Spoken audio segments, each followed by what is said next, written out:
Trick or treat. Happy Halloween from all of us at MyTV, WQMY.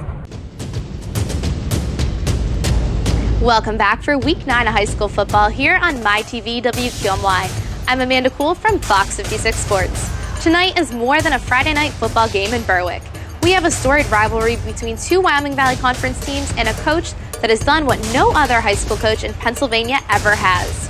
Berwick and Coughlin are two of the most famed traditions in high school football. Both are among the most winning teams in Pennsylvania history.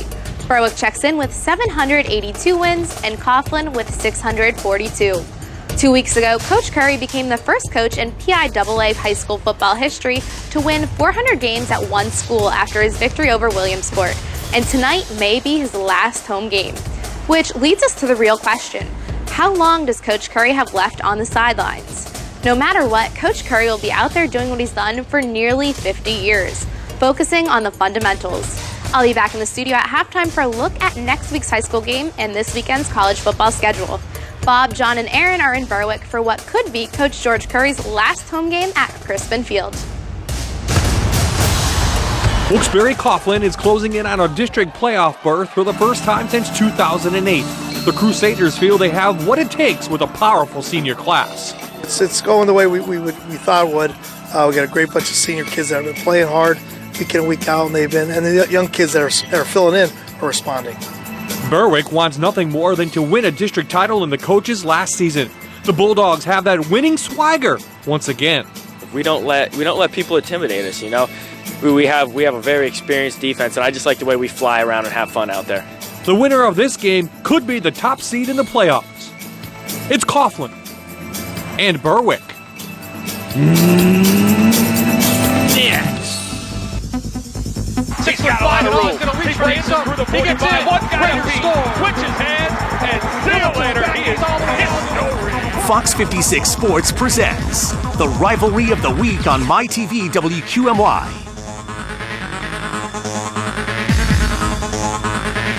And the celebration starts on the Dunbar sideline. Dunbar touchdown. That could be the one that sends them to the state final. We are at the legendary Crispin Field in Berwick, where tonight a capacity crowd is expected as the Coughlin Crusaders take on the Berwick Bulldogs. Good evening, everyone. I'm Bob I, joined tonight on the sidelines by Aaron Dugan and my partner in the booth for week number 9 of high school football, John Mandola. A lot of emotions around this game, but still a lot of district points to be had. So who controls the emotions may win the game tonight, John? Yeah, I think Berwick's going to have tremendous emotion. Coughlin's fired up coming in here knowing that their playoff lives are upon us here. But should be an interesting matchup between these two. I'm expecting a lot of emotions and some great football tonight. Crusaders come in with a close win over Wyoming area last night. They're second in the AAA standings of District 2, so a lot for them on the line. So go the Crusaders, so goes Jacob Soler, the quarterback. Well, he had that game-winning drive last week, the touchdown, of course, that went over the edge. Over 1,000 yards as well for him this season on the feet, with his feet on the ground. So he could run the football. He's an impact player. When he has to throw, he will. But Jacob Soler is the heart and soul of this Coughlin team. Berwick on the other side.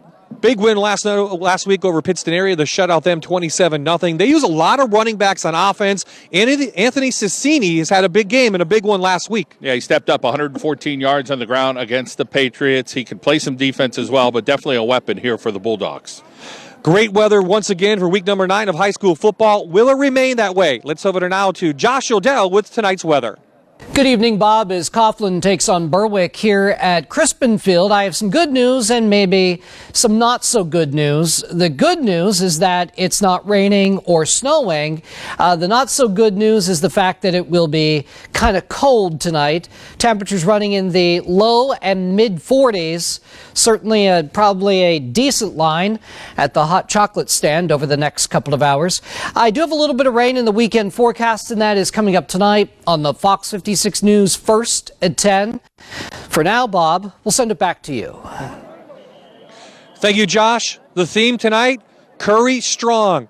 Berwick football alumni from all over the country have come back home to honor their former coach. We'll have the emotional entrance of George Curry. The starting lineups and the opening kickoff are on the way.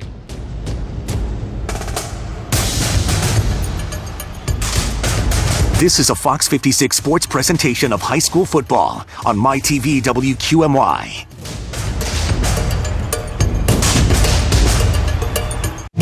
Tonight's game is brought to you by Wendy's. Now that's better. Your local news. The Fox 56 News first at 10. Gertrude Hawk Chocolates wishes both teams good luck this week. Gertrude Hawk has been helping local teams raise money for nearly 80 years. Trust our fundraising experience to help your team reach its goals with delicious chocolate bars. Call today to sign up for a successful fundraiser. First Columbia Bank finances families, futures, and, well, fun. Fun comes in a lot of shapes and forms for different people. Some people need a new house. That's their fun. Some people need a new car. For Knoebels, it was a new steel roller coaster. First Columbia has flexibility to manage the twists and turns of large projects like Impulse, while always staying true to their hometown way of doing business. This is what community banking is all about. First Columbia Bank.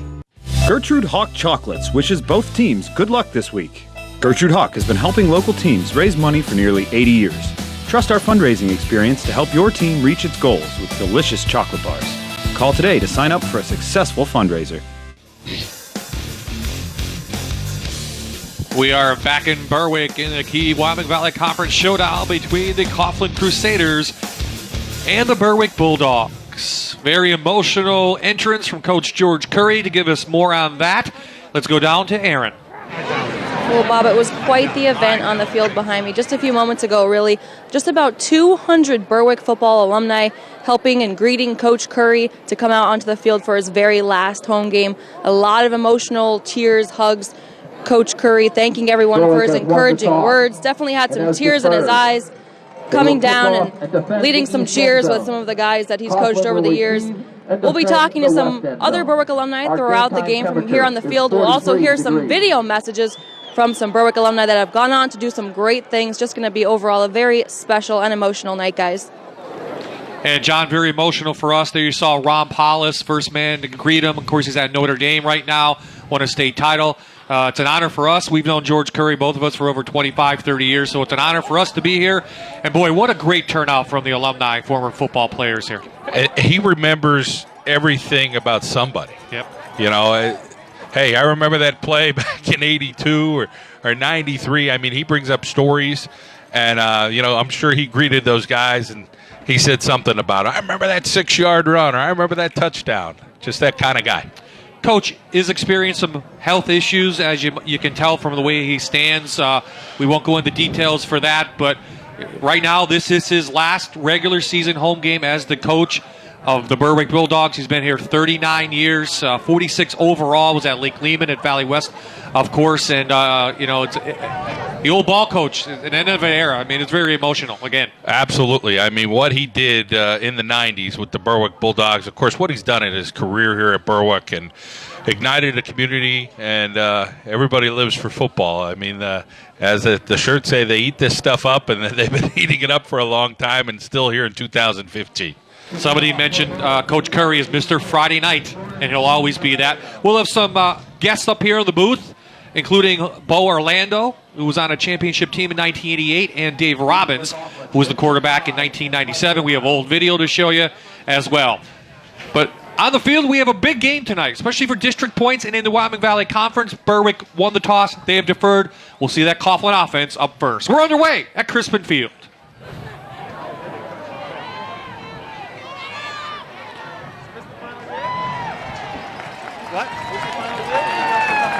On the return. That was Vincent Todd on the return. Here are your Northwoods Nissan starting lineup. Zach King is back, injured a couple times this year, 401 yards on the ground and a touchdown. Nick Salafi, very good, 6 catches, 201 yards, 3 touchdowns. And up front, they are big and strong, including Evan McManus, 6'2", 250-pound senior. And they'll have their work cut out for them, John, with a big defense, a Berwick defense that gives up only 97 yards on the ground. Yeah, a little bit of quickness up front, too, for the Bulldogs. Well, that's King who bobbled it, got it right back to him, so a couple yards. The ball up to the 18-yard line.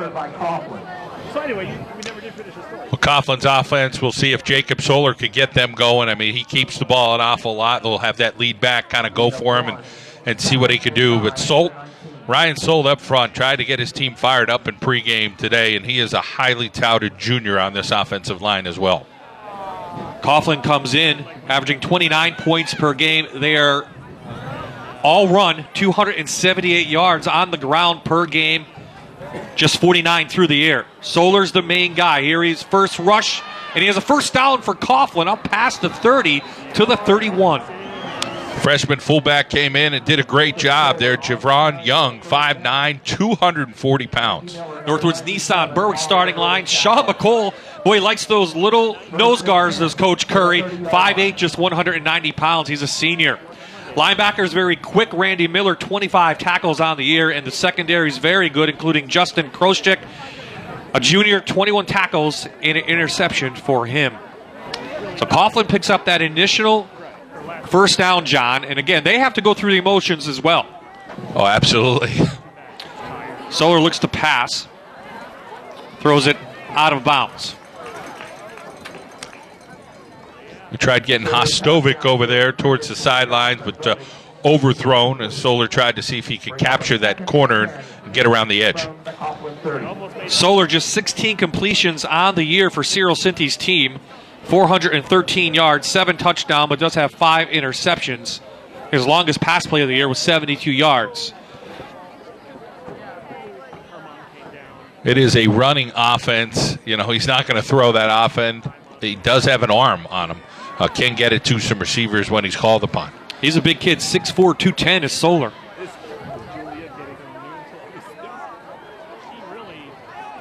That one's coming back, couple guys moving. They ran the jet sweep very efficiently last week against Wyoming area for Vincent Todd. They tried to do it right there, but 2 guys were moving. Chuck Suppan, our referee tonight.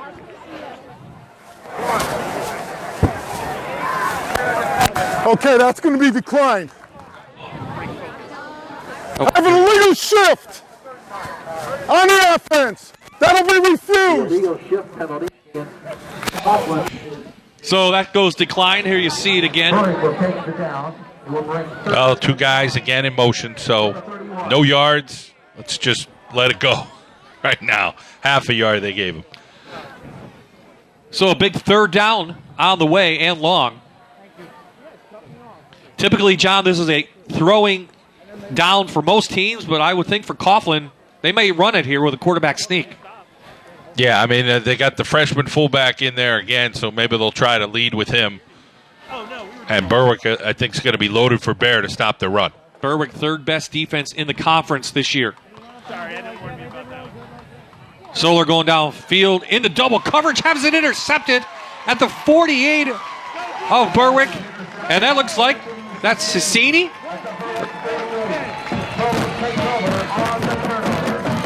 Look at it again. They kind of do a little Tebow action. Let's fake the run. Let's back up a little bit. Right in his grill are the Bulldog defense.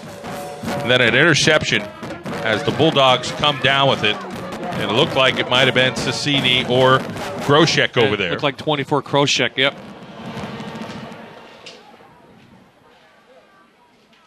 So Force comes in to start this game. This is Alex Koch off the right-hand side, so already a change in the starting lineup for Berwick. You never know George Curry what he's going to do. He's got 2 quarterbacks he's going to play with. Other than he's going to run to his sideline a lot. That hasn't changed over the years. Likes running to his sideline. Get a couple of blocks over there. Zach King trying to help out, but a good job over there from number 32, Kenzakowski. So Berwick inside Coughlin territory. Big gain on the first run from Koch. This is Cicini, shifty. He's in the open. Anthony Cicini's going to go in for a Berwick touchdown. No flags on the play. 45 yards. So that's your first MC Financial touchdown of the game. John, that's a big one. Well, we mentioned Cicini in the pregame that he could be the guy, 114 yards last week. And he explodes for a long touchdown run for the Bulldogs. Coughlin has had problems tackling on the year. They give up another big play.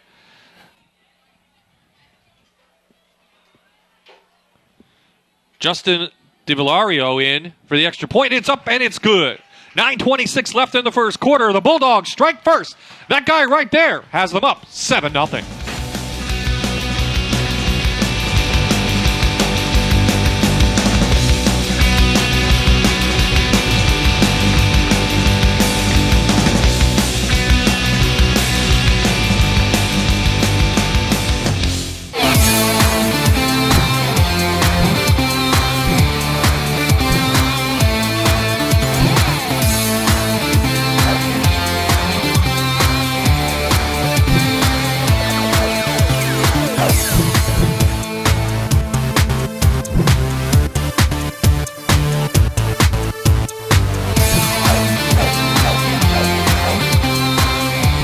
Keystone College. Create your own story. This is your last chance to sign and go at your Quality Plus Ford store. These are the final days for you to get behind the wheel of a new Fusion with 0 down, 0 do-it signing, and 0 first month's payment. You can lease for just $215 a month. That's 0 down, 0 do-it signing, 0 first month's payment, and lease Fusion for only $215 a month. Hurry, these are the final days to sign and go with America's favorite brand. Get to your Quality Plus Ford store. Coach, this is Jake Kelchner. And this is Tom Ropsock. We want to congratulate you on your 400th victory as a Bulldog. Coach, you meant a lot to a lot of people, and we appreciate everything you've done. Congratulations. Oh, we have had over 25 videos sent in from former players, John, and we had to narrow it down to 6 or 7, but really the outpour of everyone related to Berwick football has been outstanding. Guys like that, you remember when they played, and here they are sending their messages and doing some fun stuff as guys do, and great to see them. So Coughlin's going to get another chance now. This is Todd from his 5. Has a big hole. One man to beat. Vincent Todd's off to the races. Coughlin strikes right back. 95-yard touchdown. Boy, that MC Financial touchdown, we may be saying it all night long. 95-yard kickoff return by Vincent Todd. You take it any way you can get it, and for the Coughlin Crusaders, special teams working. Todd literally from the 5-yard line, and look at that hole in the center of the field. The kicker tried to see if he could contain him, but not going to happen as Vincent Todd takes that to the house. Stage 1 is done. What a way to get right back into it. Michael Sinti in for the extra point to tie this one up. Blocked at the point. Goes dead. So the big return from Todd is only negated by the extra point. 7-6 Berwick.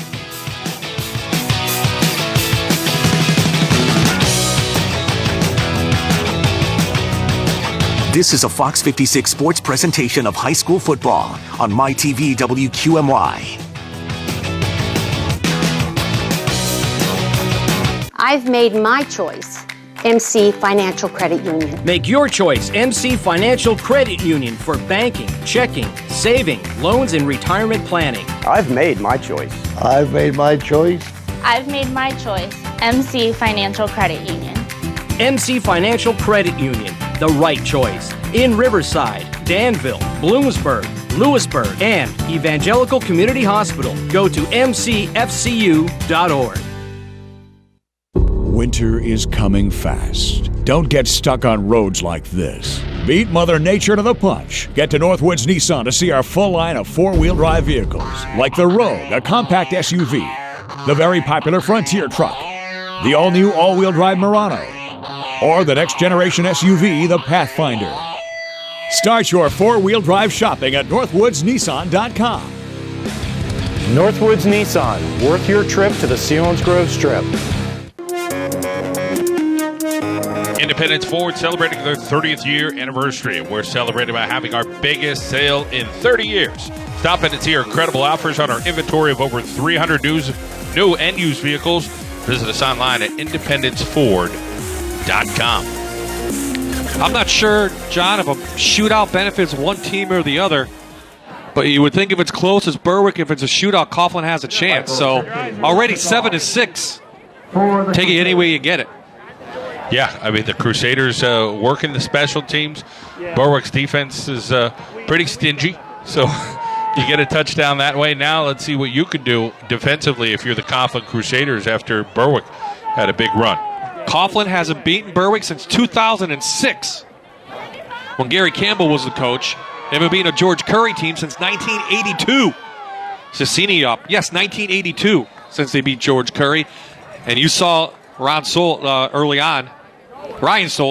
not Ron, that's his dad, really pump up his team. So here are your Northwoods Nissan Berwick starting lineup. Coke gets the start.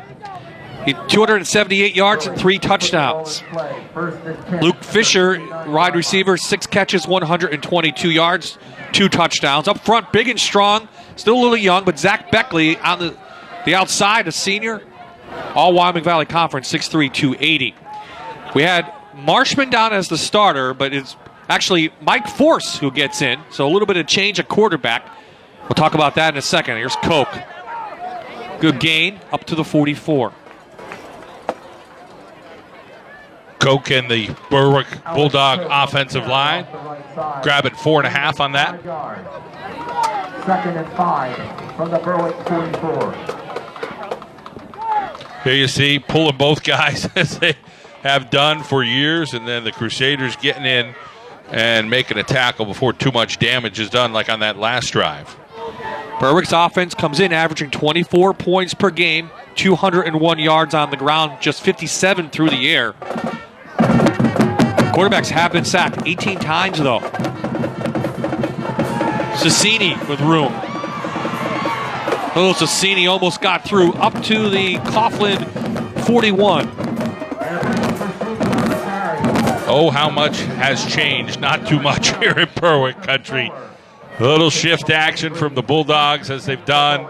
Guys huddled around Curry, different motions, chicken wing and arm up in the air. And these are the kind of formations we're going to do. Look at that lane for Cicini to run that football.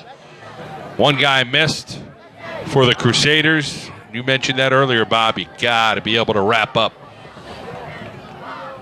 Berwick would like to roll the clock down. Cicini met by Solt. Push back. Loss of 3.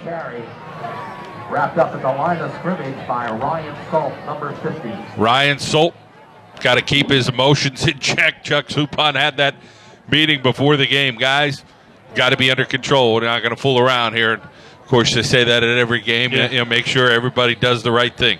Ryan's just a big kid. Big, tough, strong weight room guy. Coughlin has given up some points this year, John. They give up 27 points per game. I mean, you look at their stats, though, they're pretty good. Just 198 on the ground, 116, 349 overall. But they have been in some shootouts, and they've been lucky to win some games. Timeout on the field. This time, Berwick calls timeout. So that will give us a chance to take a look at the Northwoods Nissan starting lineup. The defense this time from the Coughlin Crusaders. As aforementioned, Ryan Solt, 6'3", 285, 33 tackles on the year, 11 for a loss. Make that 12 now. Khalid Kredel is your linebacker, 49 tackles on the year, 2 tackles for a loss, an interception, and a sack. He's all over the place. Jeremy Wells, 25 tackles. He's a senior. Of course, Ryan Solt, John, famous father. Yeah, Ron Solt played, of course, for the University of Maryland. Got drafted and played with the Indianapolis Colts. Went on and kind of wrapped things up with the Eagles. But he helps out coach with the Coughlin Crusaders. And he's got a couple of, got a uncle at pretty big sports guy. His cousin is into lifting weights. So he's got some people around him that know what to do. And he's good friends with McGovern, who's going to Penn State, and Bleich, who's at Valley West, has been offered. He's only a sophomore, so 3 kids that get along pretty well. Yep. They're pretty big kids. And I'm sure Solt is going to be sought after, too, at the Division I level. So after the timeout, Force comes out. Going to look deep. Fisher out there, but broken up nicely by the Crusaders. And Chris Wright was right there. Luke Fisher remains down. Downfield, intended for Luke Fisher. Defended by Chris Wright. We tried going with the deep ball, the Bulldogs. Throwing that on a really long post pattern to Luke Fisher. See the drop here. And great job in closing ground there. Chris Wright, he was beat and then helped make up for it. And Berwick right there, they had their hands on it. And now a substitution issue going against the Bulldogs. Well, this is really where the emotions come into play. You have to be focused now if you're the Berwick Bulldogs. You can't get caught up in all these alumni being here and George Curry's possible last regular. You have to play the football game, and I think they know, but the little mistakes like that could really hurt them. Yeah, and unusual for a Coach Curry team. You know, he practices this stuff, you know, day in and day out. It's a key third down. Marshman in, he's the thrower. In and out of the hands. Looked like Harrison Kuchka, number 82, so a punt now coming for the Bulldogs. Good defense by Coughlin to hold them. Yeah, Solar able to come out, help out. A pretty basic pattern over here. They try to clear it out on a deep out route. And then out of the receiver's hands. That's the second one now for Berwick. Berwick fan told me before the game last week he couldn't remember a game that Berwick did not complete a pass. Happened last week against Pittston area. That's a good point. Passing game just has not been there for the Bulldogs. No, it's just been traditionally strong over the years, but struggling a little bit right now. Knocked down at the 1. Great special teams effort from Alex Koch. And that's where Coughlin will take over. Well, look, Coughlin coach is trying to plead that maybe the Coughlin guy was, you know, in the end zone first. I'm not sure how they're going to do with that argument. That's the NFL rule. Jack Metzer Ford Lincoln on Route 11 is celebrating our 40th anniversary. We're proud to serve our hometown. Danville, along with Berwick, Bloomsburg, and all of northeastern and central Pennsylvania. Stop by, get up to $10,000 off select 2015 F-150 trucks. That was Nicholas Koch from Berwick, who was in the end zone, but remember, in college and high school, the ball has to be in the end zone, not the man. So Coughlin with a long field, 99 yards to go for a touchdown. Whatever it is, it made me want to look into it, but of course not. A big push up front from McManus and company gets them out of there. The end zone, up to the 5.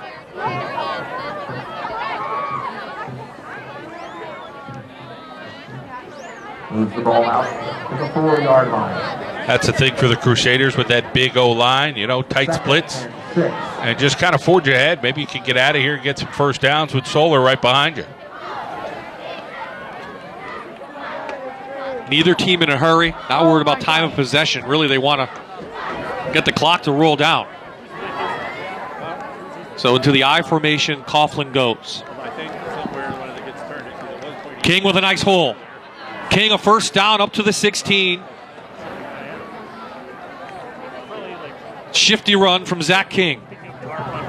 Following his blocking. Zach King likes to hit on the defensive end. Over on the right-hand side here, get a nice block out of Solt. Nice chip block out of his fullback, the freshman. And King forging forward for that first down. 10-yard gain for Coughlin. Oh, this time couldn't get there. Good defense. Zach Beckley's in there, and along with Sean McCall.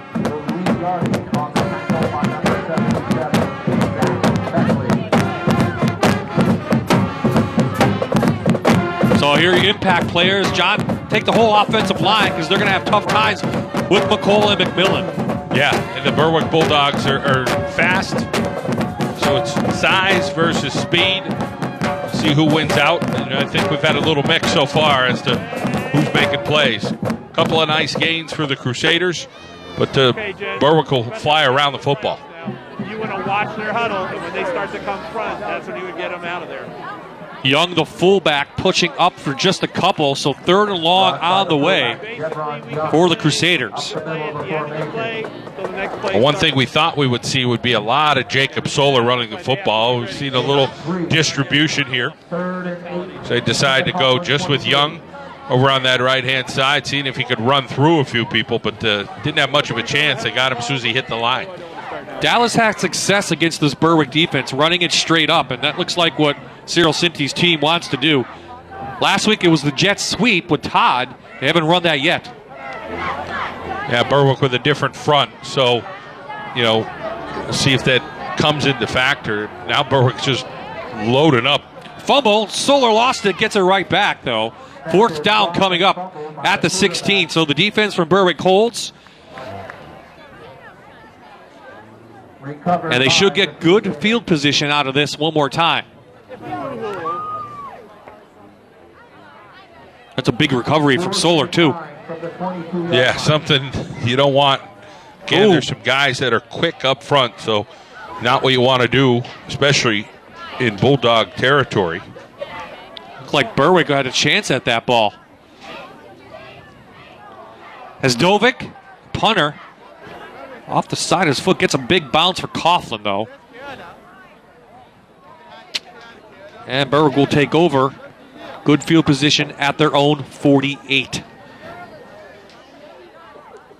So it's 7-6. Berwick took their opening drive down, had a big play from Cicini. Then on the ensuing kickoff, Todd ran it back 95 yards, and that's where we stand here. 3:29 left in the first quarter. Both teams have really settled down from that emotional entrance from Coach Curry.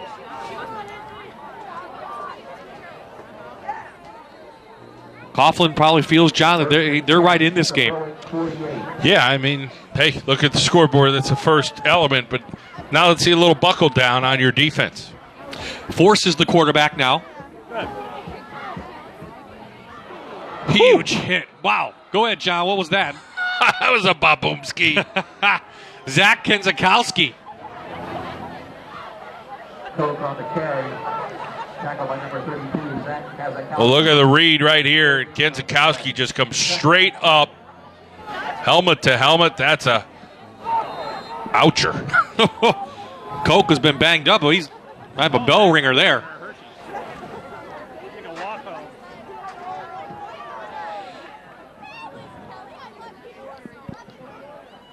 It's funny, John, over the 39 years, Coach Curry, see the numbers out there. It almost looks like Paulus and Robbins underneath center and some other guys around him. Here's the option.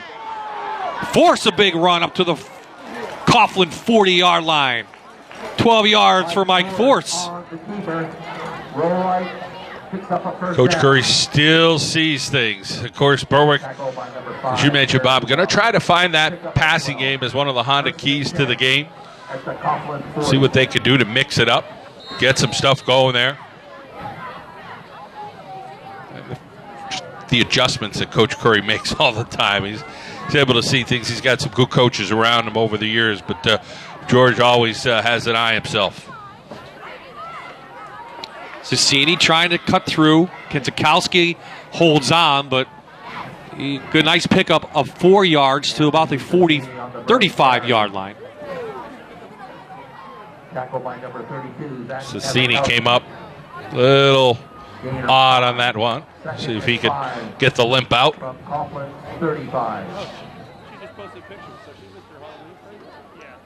With this offense, Berwick, George Curry not going to do anything fancy. Don't want to turn the ball over. Put that offense on for Coughlin. So, 3 tight ends in there. Cope through. Kenzakowski with another tackle. 3rd down on the way. Chris Wright over there to help out as well.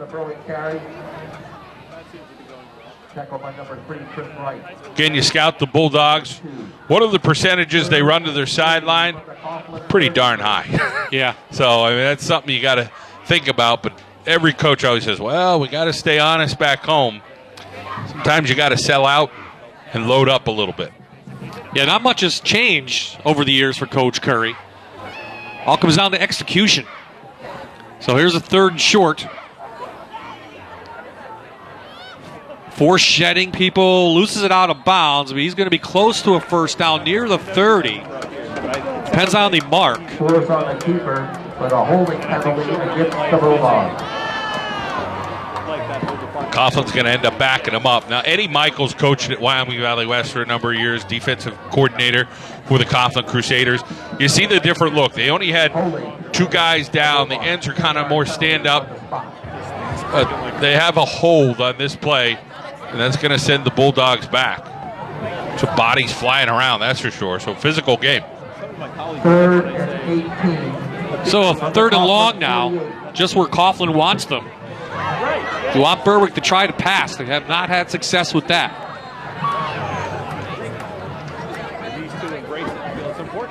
Five guys come in with the play. It's up to Coughlin now to make the read.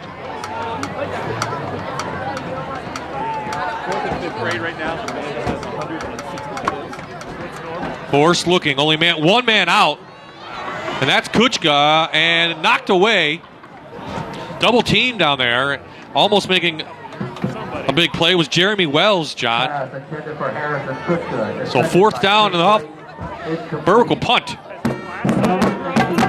Oh, they max protect here, the Bulldogs. Here you see it. Coughlin got about 4 or 5 guys there, but the single man route just getting up there for the Crusaders. Some good D. Berwick quarterback's 0 for 4 now. Chance now for DiVario to pin Coughlin deep. Ooh, he pushes it way out of bounds, but this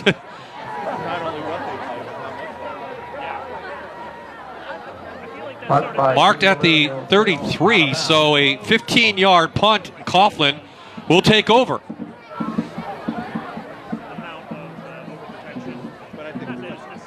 Punt goes out of bounds, and it will be Coughlin's ball, 1st and 10 at their 33-yard line.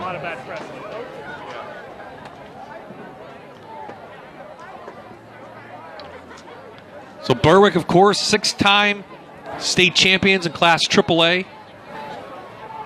88-92 and 94-97. 3-time USA Today national champion.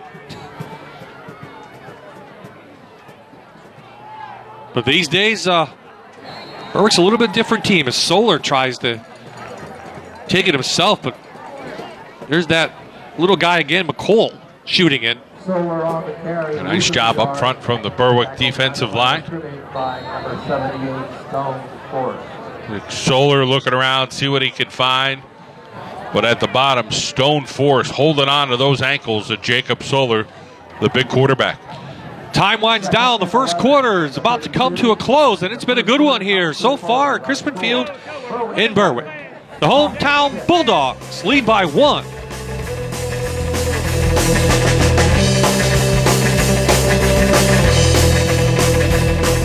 I've made my choice.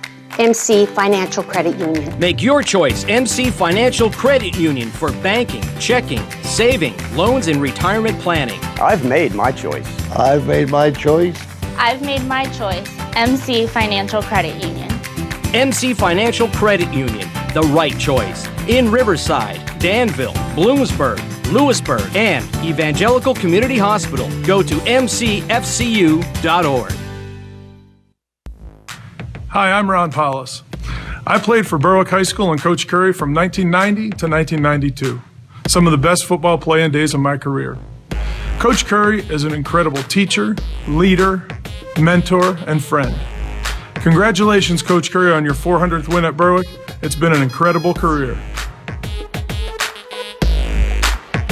We are back at Crispin Field in Berwick. Good crowd on hand watching what has become a very good game on the field. Of course, Ron Paulus is here in attendance. He is out at Notre Dame. He's unable to join us because of NCAA rules, unfortunately. So had a nice chat with Ron before the game. Probably the best quarterback to come out of here. Gatorade Player of the Year, maybe Dave Robbins as well.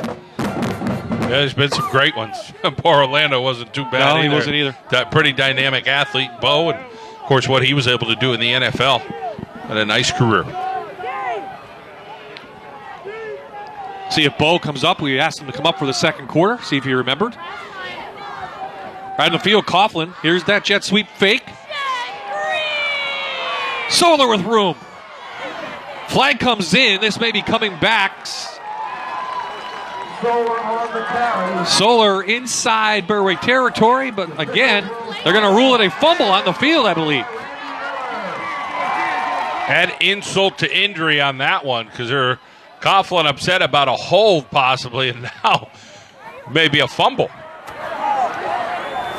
We have a block in the back on the play.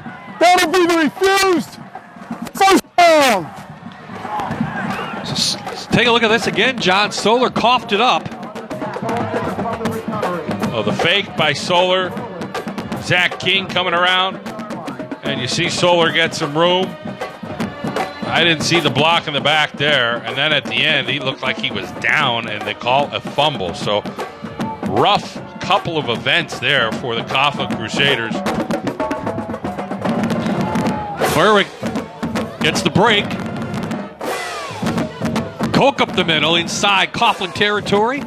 Gain of 6 to the 46.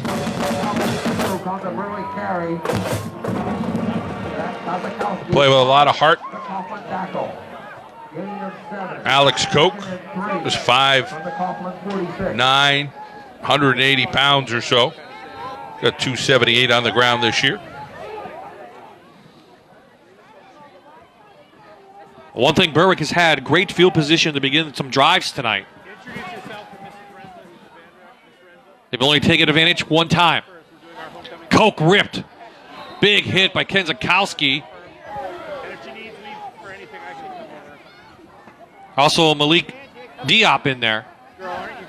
Diop is a junior. And of course, Kenzakowski playing some linebacker. He's a senior. As we mentioned, over 200 alumni here. Aaron has caught up with a couple. Aaron? That's right, Bob. Joining me now, a bunch of guys that played here many years ago. Tell us when you graduated and where you went on to play. Hi, David Ferrigno, class of 86, played at Harvard College. I'm Jim Matucci, also class of 86, Yale University. Greg Labus, class of 85, and I played at Princeton.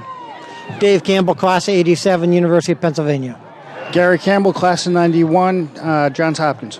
Very cool, a lot of great schools. I have to ask you what it was like coming out, all of the alumni. What was that moment like coming out and helping George Curry onto the field? It was very emotional. Coach touched everybody, all our families for the last 40 years, and to see a guy like that who meant so much to everybody with 300 people coming from all over the country, it was extremely emotional and tear-jerking, actually. Yeah. A lot of tears in everyone's eyes.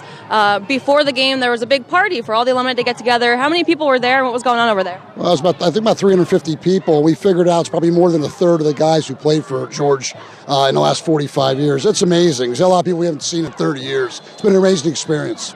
As you can tell, Berwick football is something that definitely stays with you your whole life. Just touch on that a little bit for us. The number of people that are here is a testament to how he touched our lives and why people come back. And the mottos that he gave us, God, family, football. We used to have T-shirts that had that, God, family, football. And he was an amazing person, and it's sort of the reason why he gets this sort of draw.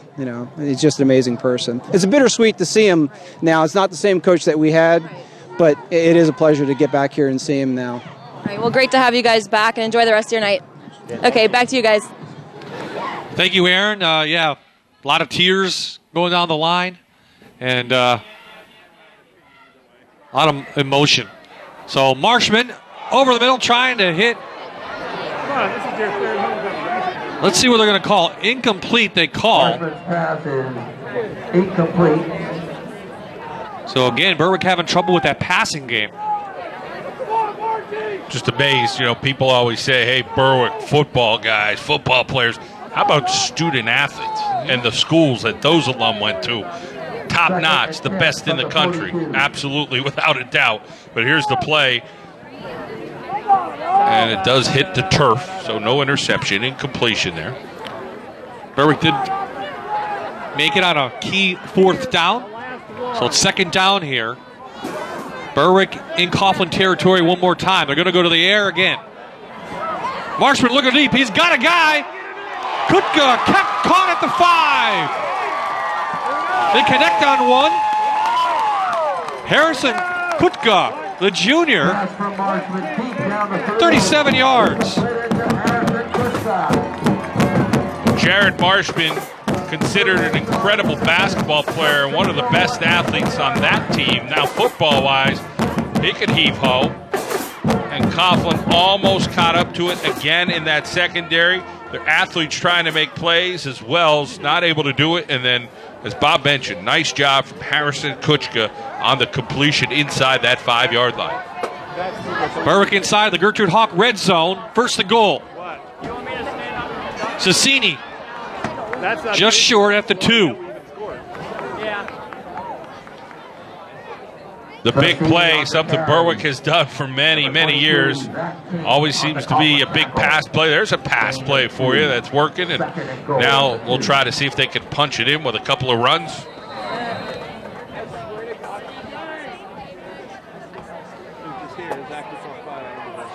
Well, the Coughlin defender had a chance, though, John, to deflect that. He just missed it. Well, they had 2 plays earlier in the game that they were able to come back and make that play, but this one, Berwick able to sneak it in. That was pretty neat. Yeah, pretty special. Koch stood up. Good defense. Ripping him down. Nick Salafi. Alex Koch stopped at the goal line. A cradle over there is Salafi. Michael Brown helping out. So big 3rd down here. We're 3rd and goal. Almost midway through this 2nd quarter.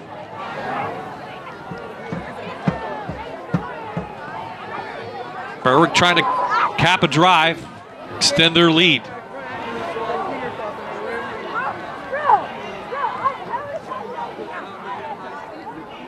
Force.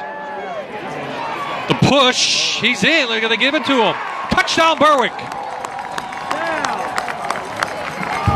Mike Force goes in for 2 yards out for the Berwick touchdown.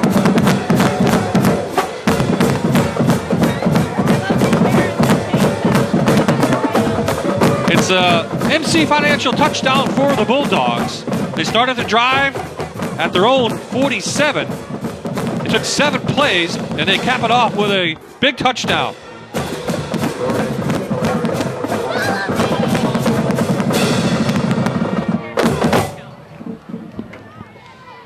Extra point is up, and it is through.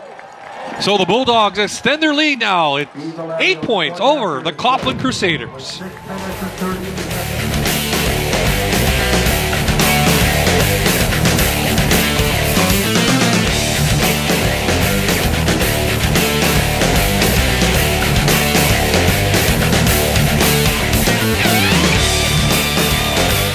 I've made my choice. MC Financial Credit Union. Make your choice, MC Financial Credit Union, for banking, checking, saving, loans, and retirement planning. I've made my choice. I've made my choice. I've made my choice. MC Financial Credit Union. MC Financial Credit Union, the right choice. In Riverside, Danville, Bloomsburg, Lewisburg, and Evangelical Community Hospital. Go to mcfcu.org. Only Wendy's makes a deal feel like a meal. Introducing our new 4 for $4. $4 for the Junior Bacon Cheeseburger with freshly cooked applewood smoked bacon, crispy all-white meat nuggets, natural cut sea salt fries, and a cold drink.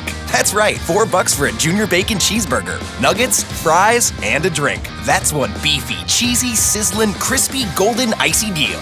You're still sitting there? $4 for a Junior Bacon Cheeseburger. Nuggets, fries, and a drink.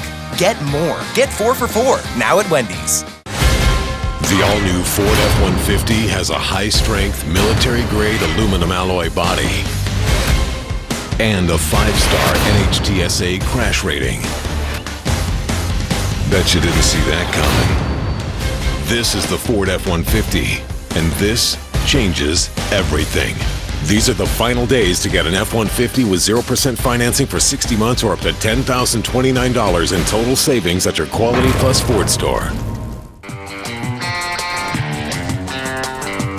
When it comes to your health, you put your trust in a doctor. What are you doing about your financial health? MC Financial Credit Union is your local source for financial health. MC Financial Credit Union is featuring Wallet Share, your complete 360-degree financial health analysis. No matter what your financial condition, MC Financial Credit Union can help. Stop in or call today for your free Wallet Share consultation. MC Financial Credit Union, your choice for all your financial needs. So Berwick drives the 53 yards, extend their lead to 8. Kick from the Bulldogs went out of bounds. Probably a good idea. You don't want to give Todd the ball again. And Coughlin will take over now. Up at the 20. Up to 35, excuse me. So they'll take over at the 35. I was going to say Coughlin's defense was playing pretty well. Probably the best in a long time now. The offense, that's their mainstay. They have to pick it back up. Yeah, they had a tough break on that last drive with the block in the back and then the late fumble on that particular play. So, hey, you're going to have breaks go one way or another in a game. You still got to step up and make plays and see if the Coughlin offense can get the job done. Special teams, the only score for them. Solar really just one big run tonight. Let's see if he can get going. Make the jet sweep. Solar for 6. Solar bringing a guy in motion, trying to get some movement going. And they'll take 5 or 6 yards if they could out of their big 6'4" quarterback. So the D-back that went halfway in motion, Groshek, he actually makes the tackle, 5'8", 155 pounds. He's a junior. And that's one thing that Coach Curry was excited about coming into this year was this big junior class that he has a lot of athletes.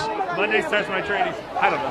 Well, a lot of them, I think. Second guy through is King. He's got a room. Tripped up inside Berwick territory. They're going to mark it at the 43. Zach King 1 footsie away from taking that thing the distance as he got tripped up over there.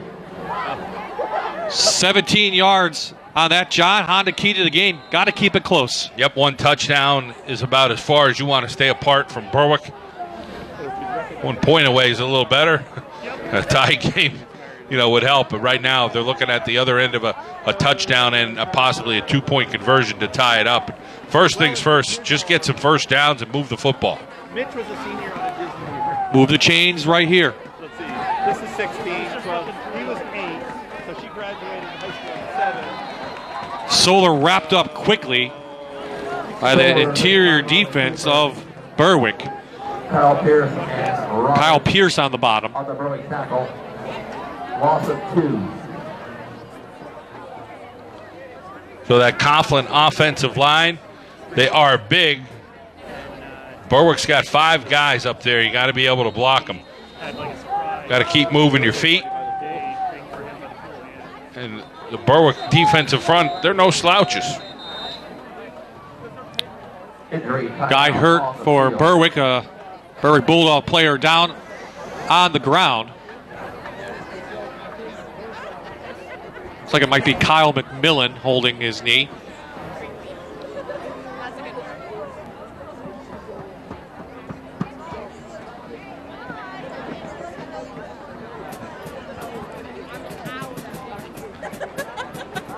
See Ryan Solt over there talking to his quarterback, Jacob Solar.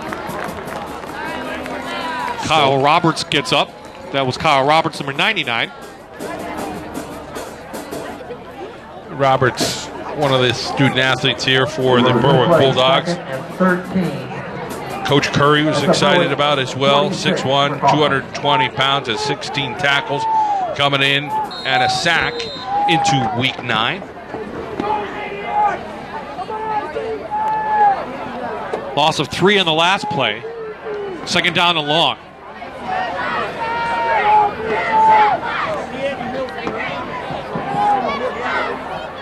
King bounces off Fisher.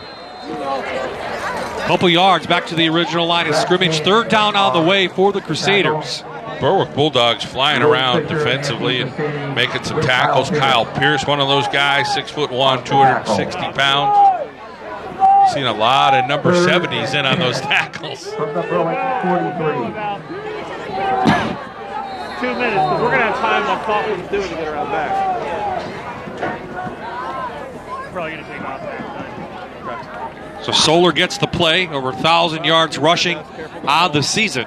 From his quarterback spot, he's run 125 times. Has run about 5 or 6 times tonight already.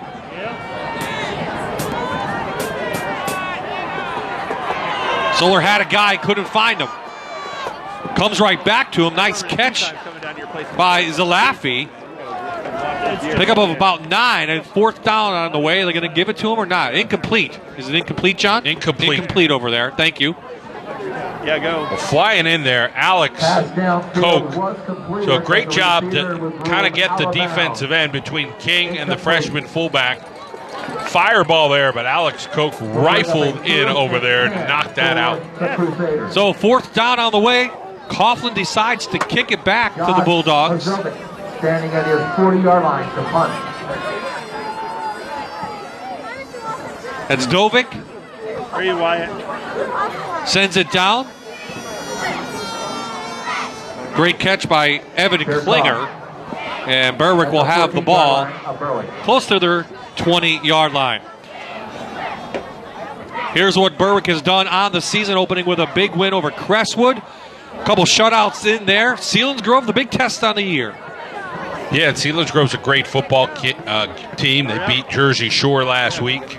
And, of course, the Wyoming area, they've had a couple ups and downs this year. Williamsport started out real strong, and then had a little bit tougher schedule. And then Pittston area, the third shutout of the year for the Berwick Bulldogs.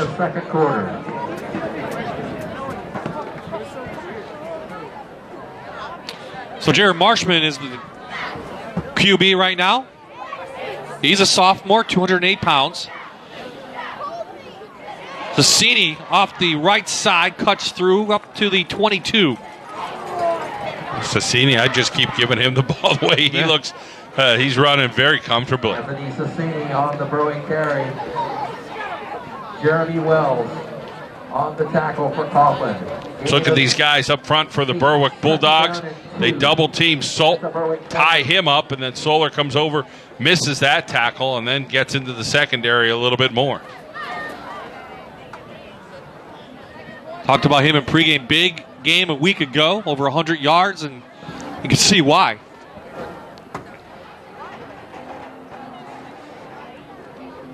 Tell them to get their instruments and get ready to move, but they don't need their... Sassini again, this time wrapped up. I think he's going to have the first down up the 25. Wait, Jen, is Coach here? Anthony Sassini on the carry. Jacob Solar on the Coughlin tackle. Got to worry about Coughlin getting a little worn down here. It'd be important for them to get a stop. This is the time that Berwick, all right, they got a first down. They may try a one-man pattern and go deep, see if they could bang the big play. How often have they done that with mere seconds to go in the half? There's still 2 minutes to go, so wouldn't be surprised with a single pattern over here. Robbie Harder goes to the far side. Trips to the right and give it up the middle. Koch with some running room up past the 35 to the 36, 12 yards on that. Jacob Solar, Coughlin tackle. Koch got hit pretty good from Solar. Almost twice the size of him. Huh? No. Coughlin not going to call any timeouts if they're going to give up first downs. They do have 3 left. Berwick has 2. We're at the 2-minute mark here of the first half. Quick out to Harder. Those are the pass plays that they need to complete. Yeah, big cushion over there for the Crusaders. Good enough for Berwick, kind of just literally matriculating down here. 5-6 yards, 8-yard run, 7-yard pass. So they're nickel and diamond right now. And again, important for the Crusaders to just stay tight. Yeah, they don't want to give up the big play if you're Coughlin's defense. Keep it close going into the half. Berwick will get the ball to begin the second half. So they want to score here. Pump fake downfield harder. Overthrown. Didn't have much room, though, to connect with Robbie Harder. Stop and go action over there for the Bulldogs.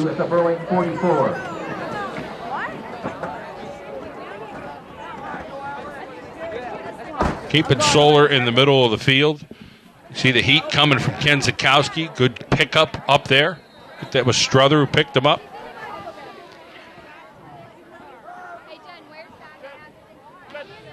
Well, I give a get well to a couple of Berwick Bulldog fans. John Kacherka. Thanks, so Sean. Attends all the games, football, basketball, and George Ropsock. 1941 championship team. Get well from the Berwick Bulldogs. Force wrapped up. So fourth down on the way. It's going to be about 3 yards. Nobody's stopping the clock. Well, they're going to huddle around. Curry known for the shifts on punts. How many do you think he's done in his career? If you're Coughlin, do you call timeout? No.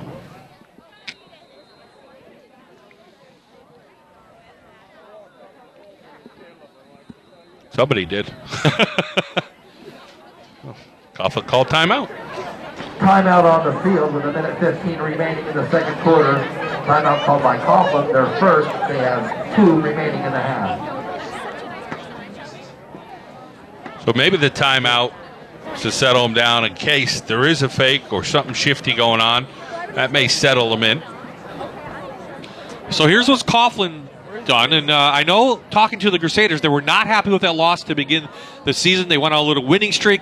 Everyone's lost to Valley West, and then another 3-game winning streak. Well, the Hazelton win over Coughlin might be one of the biggest upsets of the year in Districts 2, 4, 11.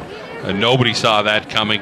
And, everybody had Coughlin on their board somewhere, ranked or honorable mention, or knew they were going to be a pretty good football team. But, Coughlin still had to fight through a tough West Scranton team, 22-19. They won a bunch of close games. And the first few weeks of the season, it came down to the last couple minutes. And again, against Wyoming area, it was the same thing. So they've been the cardiac kids as far as that goes, and on the good end of it with a 6-2 record.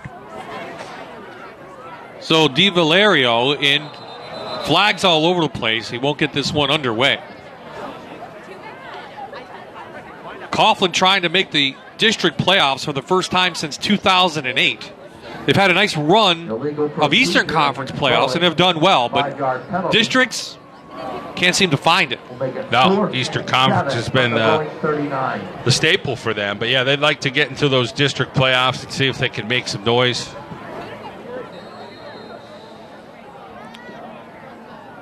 Coughlin called that timeout, hoping to get good field position.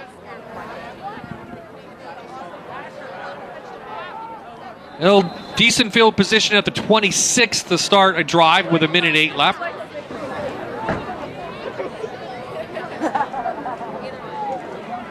Fair catch, call for Michael Brown for Coughlin. So it could have been a shootout, we thought, John. Back and forth has really turned into a defensive affair.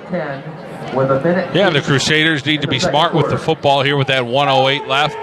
They try to run it a little bit, secure the football, or will they try to, throw it up top and see if they can grab one? Solar already intercepted once tonight and had fumbled.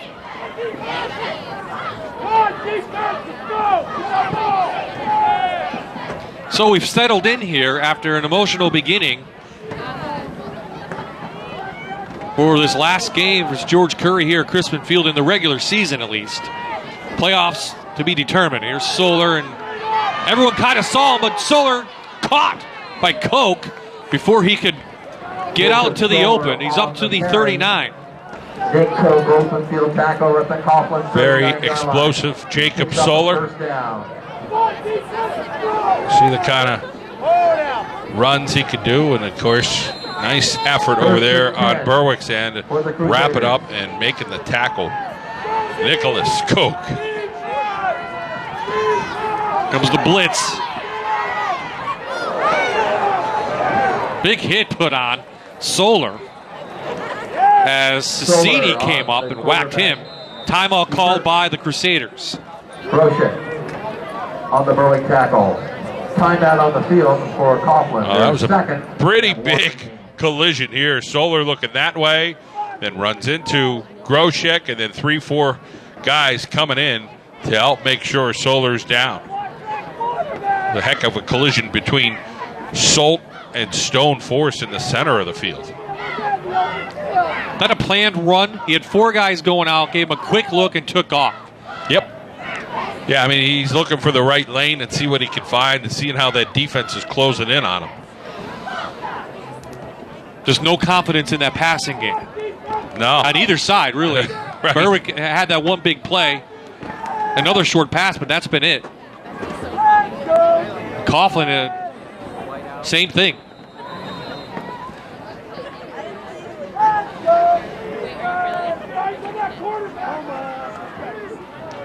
So here come the Crusaders.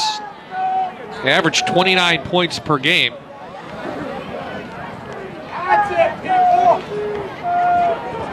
Defense! Defense! Defense!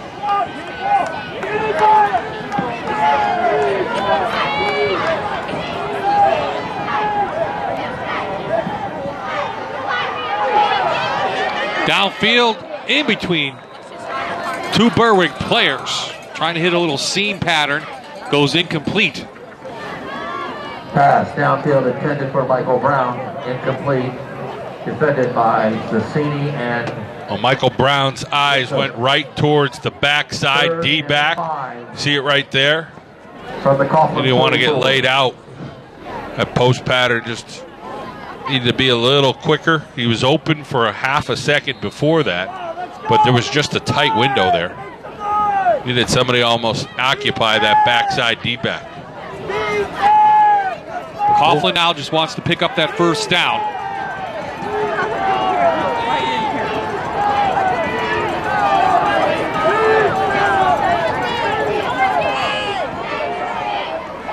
Good job by the Berwick defense. Kyle Pierce is in there.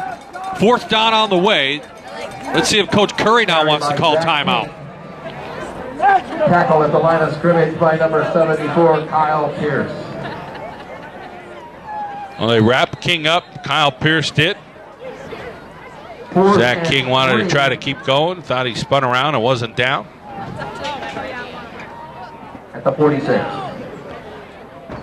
Coughlin just content now to roll this clock out. And the clock will run out, ending the first half. Our score. And that should do it. So, first half is in the book. We've settled down here at Crispin Field, and hometown Bulldogs have an 8-point lead over the Coughlin Crusaders as we head to the half. And actually, we've called timeout. They're giving him a timeout. Everyone thought we were going down, but Coughlin takes the TO. 1 second left. Well, that will give Aaron time to get over and get Cyril Cinti at least. Yeah. Where are you walking from?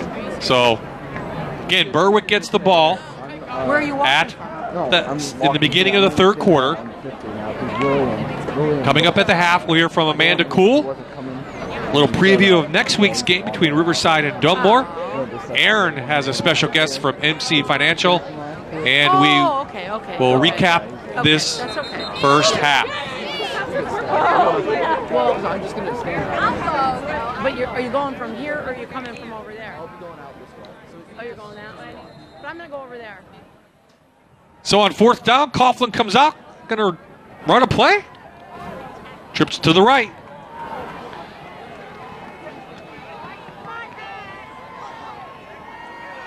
Solar doesn't have any time. He's going to take off. And Solar holds on to the ball, just gets some stats out of that, and that will do it. And now we're going to have a little bit of a skirmish, a little chippy on the last play. That ends the first half. On that note, These teams will go into the locker room. Remaining to the half, and that's why they ran that way from the line of scrimmage. Our score again at halftime. Berwick 14. So a good half of football, John. Berwick with a couple touchdowns. They're holding Coughlin in check. Yeah, Crusaders are going to have to come up with a couple of their own big plays. They look like they're close with Jacob Soler, breaking one here or there to get right back in it. I mean, just one score away. Here's Aaron with the Coughlin coach. Aaron? Coach, your kid's not distracted by this atmosphere here tonight, playing a tough first half. What are your thoughts? Oh, they were told about this and they know it.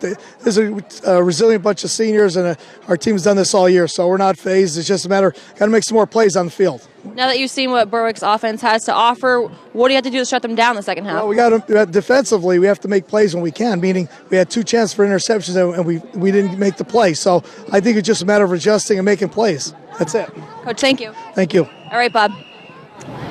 Thank you, Aaron. Thank you, Coach. So at the half, it's Berwick with a 14-6 lead. When we come back, it's Amanda Cool with a preview of next week's game.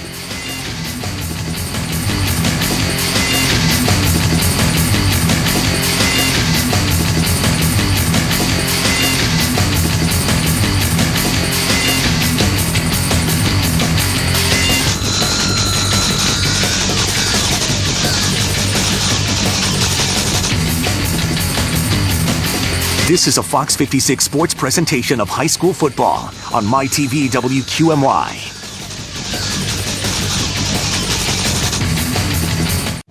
Tonight's game is brought to you by Wendy's. Now that's better.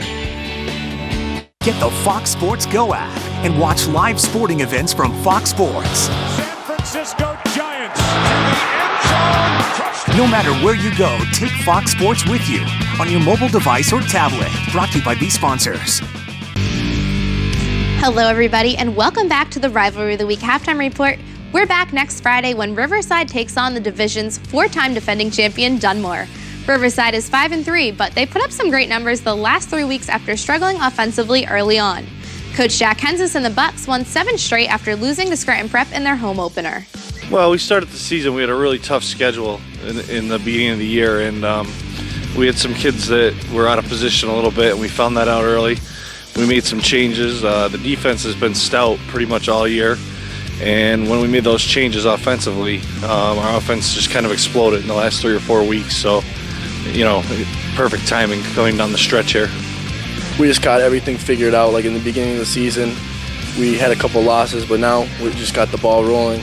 And towards the end of the season, we're on a mission. And we knew this year would be a good year. Lakeland and Dunmore they're always good games. They're always good teams.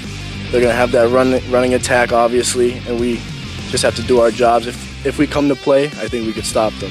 It's going to be a tremendous challenge for our team because they're 2 of the best AA teams probably in the East here. But we're up for the challenge, and this is what high school football is all about. It's fun. We have a chance. We said 4 weeks ago we wanted to be in this position, and that's exactly where we're at. And hopefully we can come out with a couple of victories here at the end. If we stay healthy and just play like we're playing, I think we're going to be in good shape. Well, the early part of the season, we played a very good Scranton Prep football team, and I said that patience is going to be the key, and we just kept working hard every day, and things are working out very well for us.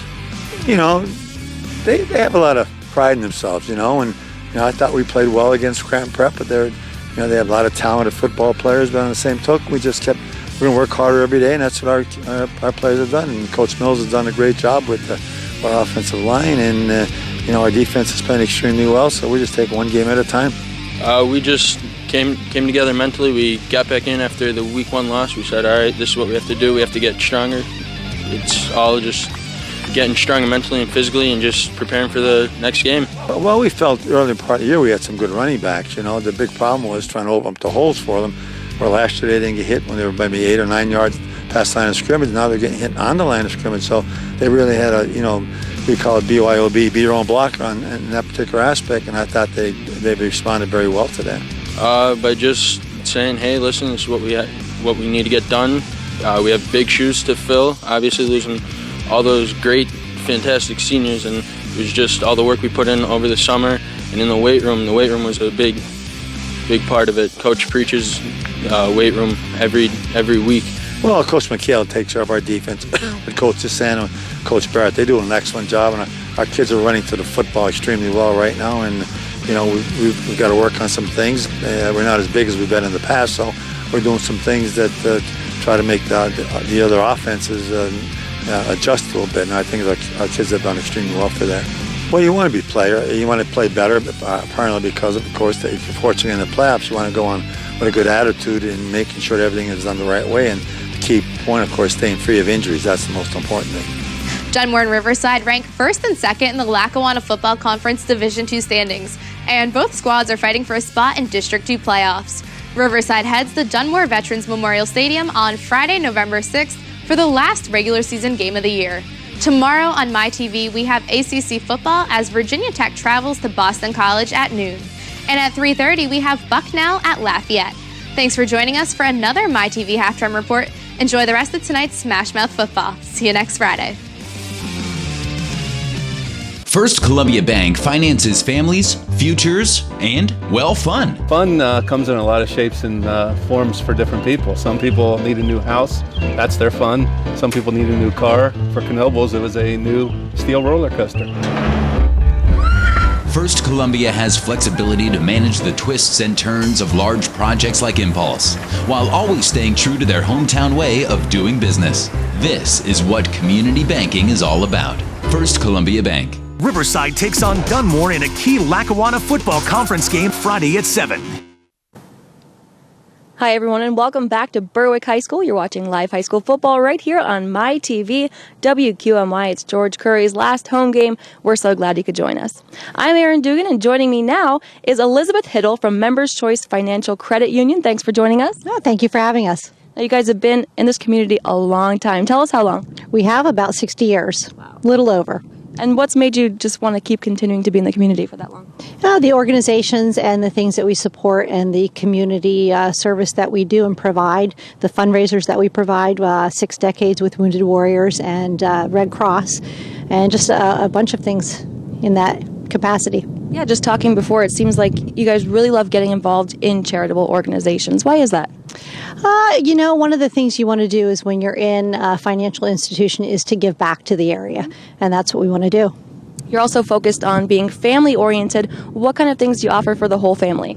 Oh, we offer family credit cards, which are really nice because one of the things that we focus on is financial literacy and educating young people on how to do finances. So we offer a program that parents and children can get credit cards together, and it's a whole type of program that teaches them how to be financially responsible. Very cool. So business stuff aside, you're actually a Berwick graduate, and you have some pretty cool ties here. Tell us about that. I am. I was born and raised in Berwick, a graduate of Berwick High School. My father, 30 plus years, taught high school at the high school, Berwick Area High School, and he also was assistant coach with George Curry for many years. So we're very happy. I'm happy to be sponsoring or hosting the game tonight and honoring George Curry, and happy to be a member of Members Choice. Well, we're happy to have you. And where can people find you? We are located in Bloomsburg. I'm in the Bloomsburg area. We also have offices in Danville, Lewisburg, and over in the Merck Credit Union, or the Merck facility is our credit union.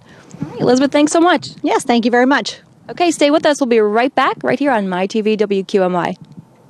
Only Wendy's makes a deal feel like a meal. Introducing our new 4 for $4. $4 for the Junior Bacon Cheeseburger with freshly cooked applewood smoked bacon, crispy all-white meat nuggets, natural cut sea salt fries, and a cold drink. That's right, $4 for a Junior Bacon Cheeseburger. Nuggets, fries, and a drink. That's one beefy, cheesy, sizzling, crispy, golden, icy deal. You're still sitting there? $4 for a Junior Bacon Cheeseburger, nuggets, fries, and a drink.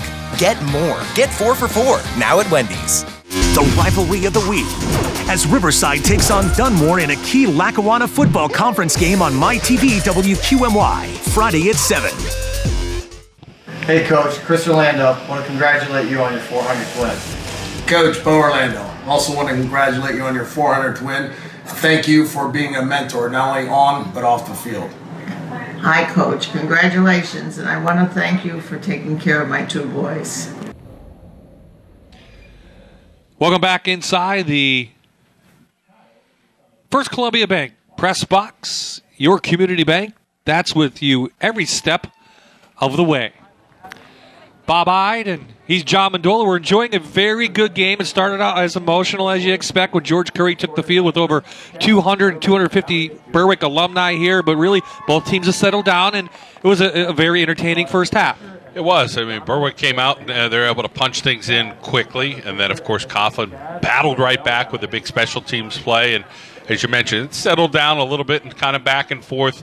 Not much going on as far as scores, but I think we've seen some quality play and looking for somebody to kind of break it loose. In particular, the Crusaders hoping it's them to get right back in it. They're only one score down. One score down, but they do have two turnovers, an interception and a fumble. And here's that interception right there. Anthony Cicini with a big INT, and then he caps it off with a 45-yard touchdown run. We mentioned him before the game is going to be an impact player, and big plays that he comes up with that big run. And then Todd breaks free for 95 yards on the kick return to get the Crusaders right back in it. They miss the extra point, actually gets blocked, and then they find themselves down one. Todd, big numbers for him as you see the kick here.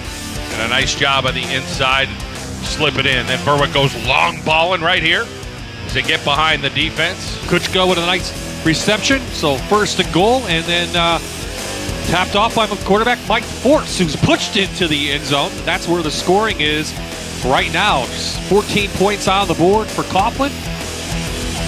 6 on the board for Coughlin, and 14 on the board for Berwick. I'll get it straight pretty soon. 106 total yards for the Crusaders in that first half. 174 for Berwick, 128 through the air. So Coughlin got to get that running game going. Yeah, Jacob Solar, they got to be able to break free from some of the Berwick defenders. Him and Zach King, it seemed like there was a play or two, and maybe they're just one step away. So somebody's got to step up and make that big play for them. Passing game right now, it's an experiment. It's just not working. Okay, a lot more to come. A big second half on the way here from Crispin Field in Berwick. Score remains Bulldogs 14, Crusaders 6. We'll be right back. This is a Fox 56 sports presentation of high school football on MyTV WQMY. Your local news, your weather, your sports. Working for you on the news that matters to you most. The Fox 56 News first at 10. Everyone is innocent. It wasn't me. Until they prove them guilty. Come on! 5 days a week. I killed him! Law and order. Criminal intent. Berwick has started out with great field position in their five possessions. 0-37 for Berwick was the worst field position they started with. Let's see what they start here now. Second half underway at Crispin Field. Onside kick is pulled down by a Bulldog. And Johnny on the spot's Kyle McMillan pulls it down, and Berwick again, good field position at the 40. A decent placement for the Independence Ford, celebrating their 30-year anniversary. We're celebrating by having the biggest sale in 30 years. Stop in and see our incredible offers on our inventory of over 300 new and used vehicles, or visit us online at independenceford.com. Marshman, that little out. It's been successful. Ball to turf. Fisher knocks it out. Picked up by a Bulldog. Kyle McMillan again. All the way at the Coughlin 30. Boy, the Crusaders had a chance there. They look dazed right now, Coughlin. The ball was on the turf. It was theirs. It just didn't bounce their way. So you see trying to get the extra yards right here, and then the pill goes popping right about there. And now you're like, okay, we got this. Oh, boy. And nice job from the Berwick Bulldogs at getting on that football. The Coughlin 32. So Coughlin needs to step up. Cicini knocked behind the line of scrimmage as Solar comes up. Loss of 3. Excellent play from Jacob Solar, fighting off the blocker and then just coming upfield. You see Solt trying to get involved. Solar got right into the helmet. How about that for a quarterback? Getting right in there and then making the trip up. Solar wants it. He's trying to step up and see if he can do it maybe defensively.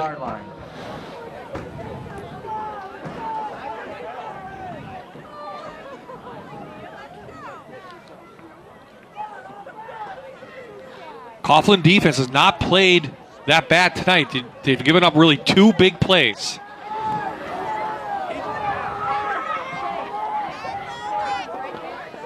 Force a little option, keeps it. Wrapped up quickly on the outside by Zach King. 3rd and long for the Bulldogs. Force on the keeper. You see Force over on that right-hand side.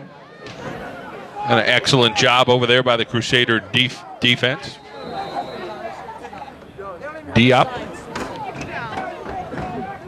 3rd and 11 at the Coughlin 33. Marshman checking in now.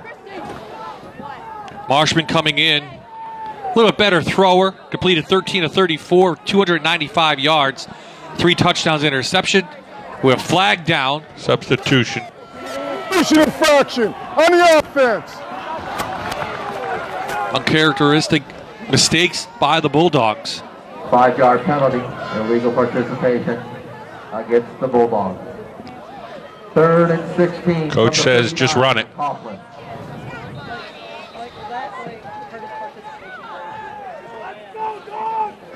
So with Marshman into the game anyway, Bob, you're thinking maybe they're going to go up top.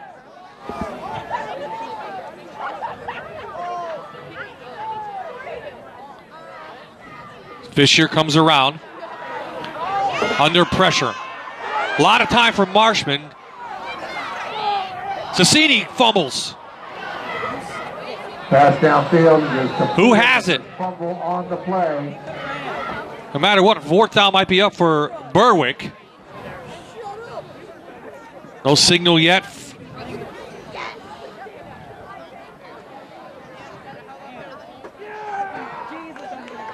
Fisher comes up with it. Covered by Luke Fisher. But 4th down and long coming up for the Bulldogs. Coughlin can't catch a break on the loose balls. Good job, though, from the Bulldogs of keeping it alive. And you see the poise here from Marshman looking around. He had all kind of time. Schultz missed that tackle. He gets it out to his running back. And then Solar causes the fumble. See Sassini with the football. And Solar able to knock that out. Maybe that's where Solar could play at the college level. Might be he's a good-sized linebacker. Yeah. There he comes up as a big, strong safety.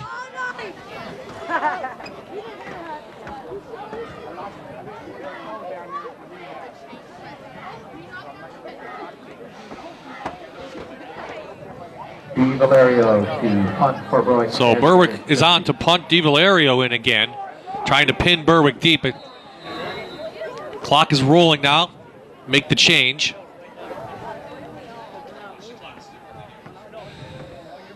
He'll angle it to the right. Short kick goes out of bounds inside the 20. And the market actually at the 21. So that's where Coughlin takes over. So good defense to stand by the Crusaders. Very important in the 3rd quarter when Berwick had the ball to begin. Good, but you're frustrated if you're a Crusader fan because you had 2 balls on the turf and you didn't get either of them. So not much of a difference in field position of where that fumble would have been recovered on that latest. But, nonetheless, Coughlin hoping for a couple of breaks. They're going to have to make their own.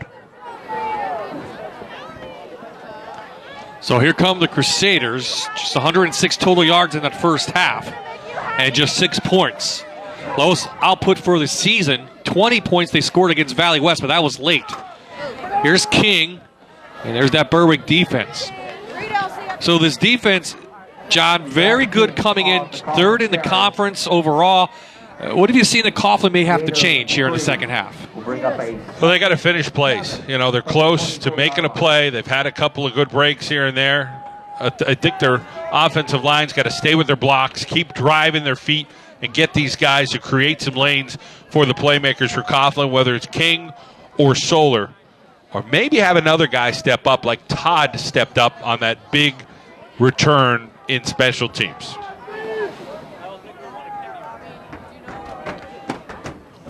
Give it to Todd on the jet sweep. He's got running room and speed. Has a block, no flag. Inside Berry. Ball comes out. He was down, I think, but they're going to call it a fumble. Coughlin has it. There's a break for Coughlin at the Berwick 43. Todd shaken up. Coughlin remains in possession, so a lot going on that play. Might have been a hold here on the outside, but not called. Well, if you have a guy with big play ability, why not give him the ball? You know, they gave it to him on special teams. Now they get him involved. He gets cut in half over there by the Berwick defenders. That one will sting a little bit. Holding his elbow just a hair, but they're hoping to maybe get Todd back in this ball game to make another big play. But they are in Bulldog territory. They'll take that. Big hit by Alex Koch to knock that free, but Nick Zalafi recovered. So Coughlin on the move, trying to get back into it. King lucky to even come up with that ball. Proves to be a 5-yard gain up to the 39. Well, there's the bounce Coughlin needed because that could have been really ugly.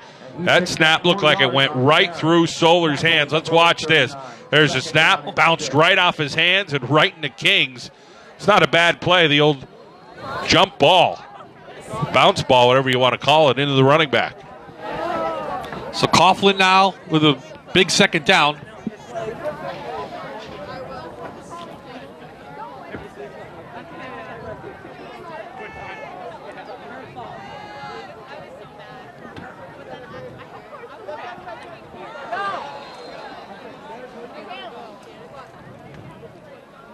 So King a couple yards, big third down on the way. Picks up 1 yard. I think John Coughlin has to take advantage of this. They haven't been in Berwick territory that much in this game. All of a sudden, Todd feels better, so he's back in. Maybe that will be the spark Crusaders need, that big playability that Todd has shown. Time winding down, coming up near the 10-second mark on the play clock.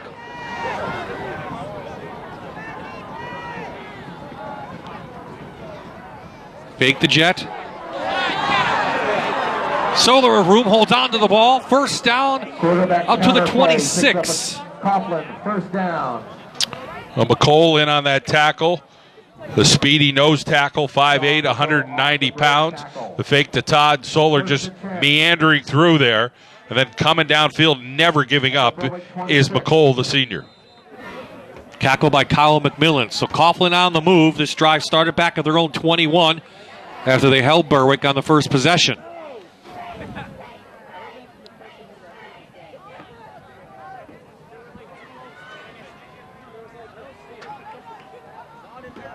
Continue with those 4 wideouts.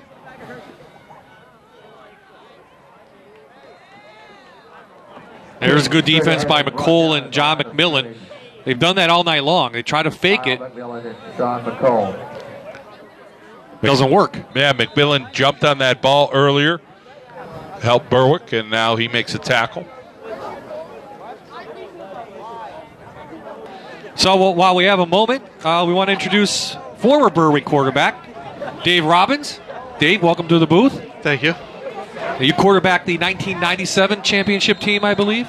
Actually, it was 94, 95. Okay, so I gave you a little bit too much credit. Yeah. So after we watch this play, you can tell me, tell us about being on the field and what it's been like to see all the former alumni back. But a big play here for the Crusaders at the 28. Solar just does not have time to throw it.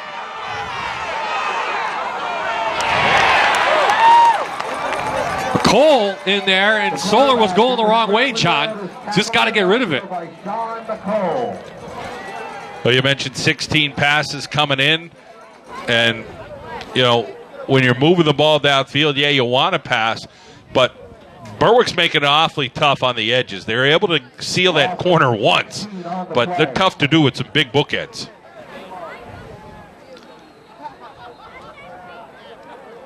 Pierce, just a physical guy, 6'1", 260 on the one end. And then Beckley over on the other end, 6'3", 280. So back to the 43 it goes, and it's Third and forever for Coughlin. They had a nice drive going, but a big play by the Bulldog defense.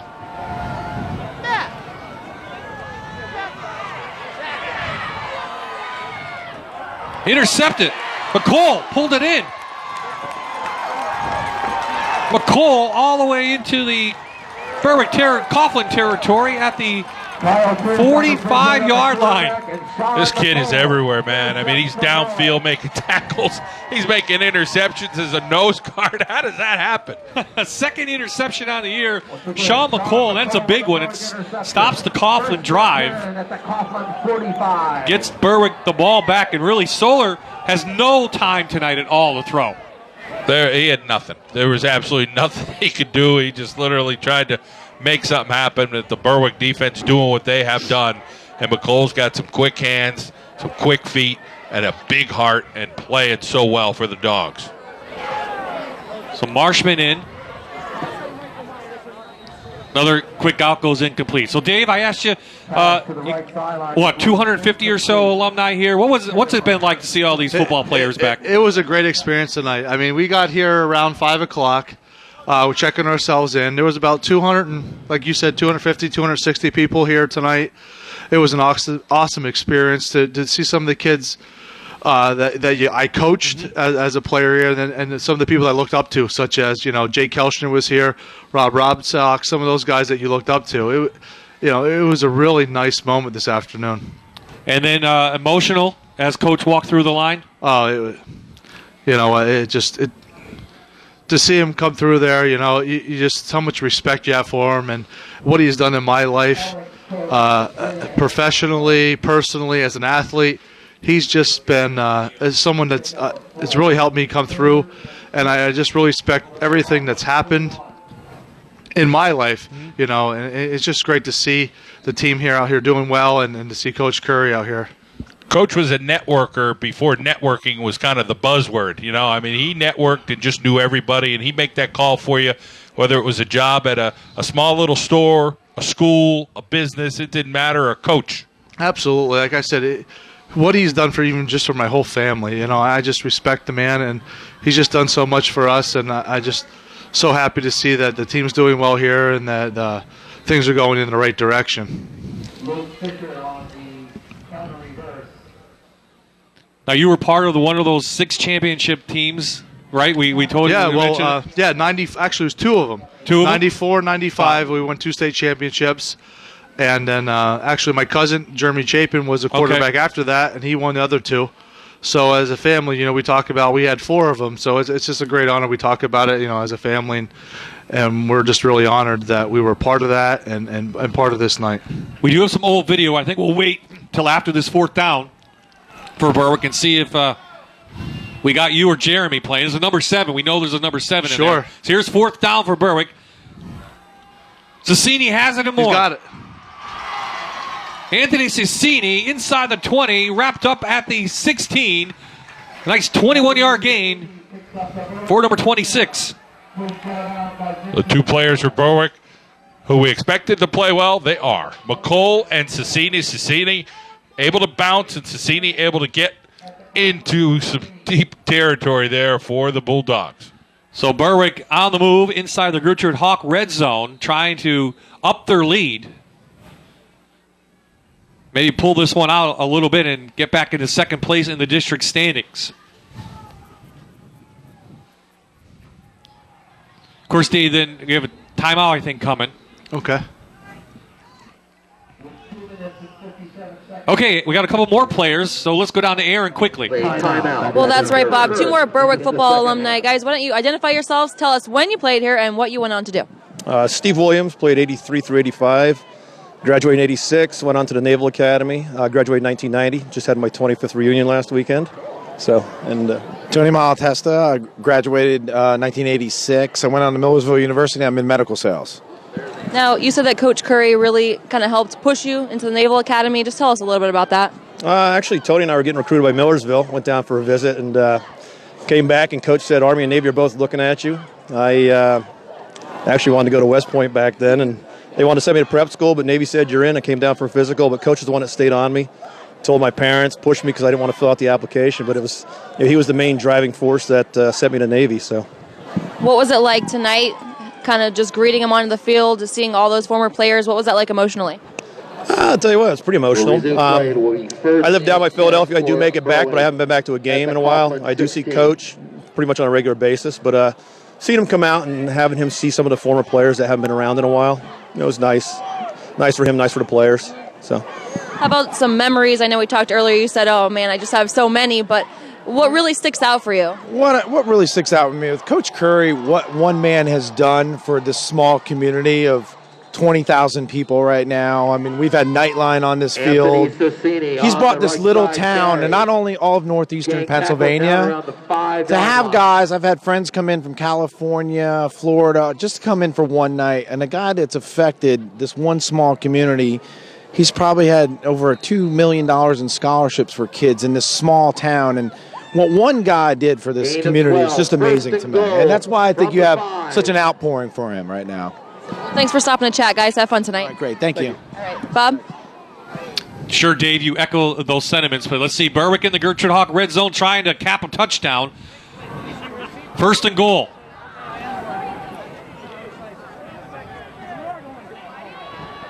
Pitch to Wida is out. I have to ask, all these formations, how did you remember all these formations? Hey, it was a lot of work. It was a lot of work. You know what, though? He brought it down on a simple level, though. That's one of the best things about Coach is he made it simple. It's so complex as it was. He made it simple, and he made you understand it in a way that it worked for everyone. Now, what goes on in a huddle like this? Take us inside. This can get a little serious here because he's really thinking right now. So he's thinking 5 plays ahead, and as a coach with him, it's amazing because his mind is 5 plays ahead of what he's thinking right now. And there were times, as a coach, and that's what I remember most was there were times when I was with him and we're on defense, and he actually called me up on the upstairs on the booth and said, "What do you want to do for the next time we're on offense and going for a 2-point conversion?" And there I'm thinking, he's thinking the next possession, we score the touchdown. What kind of play do you want to do for 2-point conversion?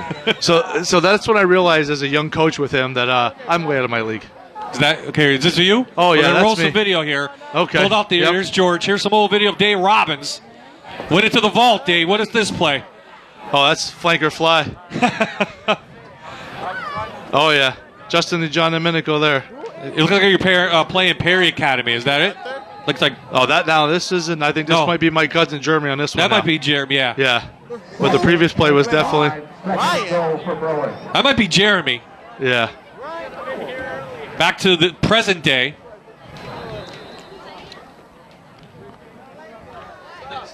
How about the plays, Dave? Any of the plays actually change as far as the names? Or are they all the same? No, it sounds like it's pretty much the same. It's the same formation.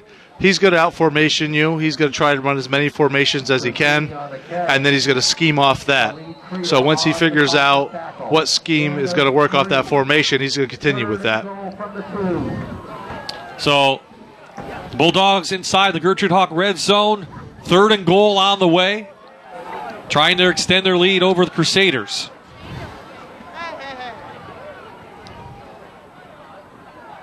He's in a brown formation now. And he did for a Sassini in touchdown. for another touchdown. Berwick. Anthony Sassini on the 2. So the MC Financial touchdown extends the Berwick lead over the Crusaders with 1:03 remaining here in the 3rd.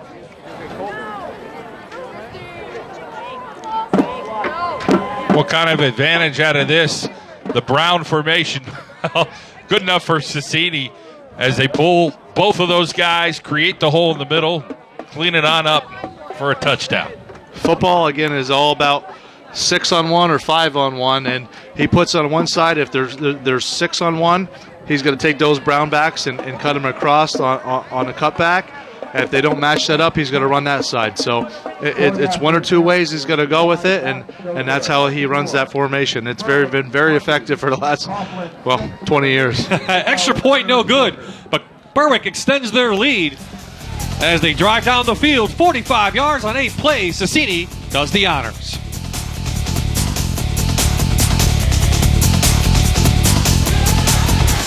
Only Wendy's makes a deal feel like a meal. Introducing our new 4 for $4. $4 for the Junior Bacon Cheeseburger with freshly cooked Applewood smoked bacon, crispy all-white meat nuggets, natural cut sea salt fries, and a cold drink. That's right, $4 for a Junior Bacon Cheeseburger. Nuggets, fries, and a drink. That's one beefy, cheesy, sizzling, crispy, golden, icy deal. You're still sitting there? $4 for a Junior Bacon Cheeseburger, nuggets, fries, and a drink. Get more. Get 4 for $4 now at Wendy's. It's the culinary moment they've waited for. Hey, is it good or not? This is what it's all about. MasterChef Junior premieres Friday, November 6th at 8. Your local news. The Fox 56 News first at 10.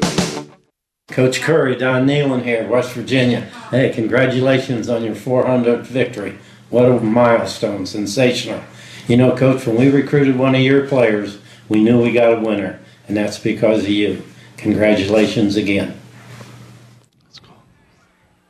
Coach Don Nealon, former West Virginia coach. A lot of guys from Berwick, West Virginia. You went to Boston College, had very, very successful up there. But we know Bo Orlando went down to West Virginia, among others. Was very successful after that. Coughlin's got to pick it up. They're going to be in trouble here. Now, John Coughlin has their work cut out for them. Down 14 now. Really, offense has done nothing except for that last drive, and they coughed it up. So, could have to be one play, one drive at a time, and a few first downs, hopefully. So, we saw special teams put points on the board for Coughlin, and now we see the ball bouncing not the right way for them, and they are buried deep here in their own territory. The spot will be the 12-yard line. 1st and 10 for Coughlin.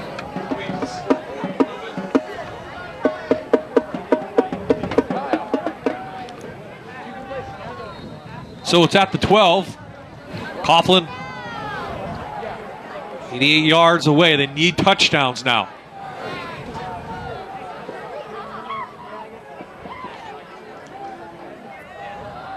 Boy, John McCall is really playing a good game tonight in that nose guard position. Sean McCall once again on the Berwick tackle. Dave, you've had a couple of guys that look like McCall play when you played, and you love those guys that are short and fast, and they'll hide all over the place, but they got a nose for the football. Absolutely, and that's what Coach was always about, is finding those little people that could just do that thing, you know what I mean? And they were fast, they were strong, and they were quick. And in high school football, speed wins. And you can find, especially on defense, with those nose guards, you know, Mike Kaufman, those type of guys, what I played with,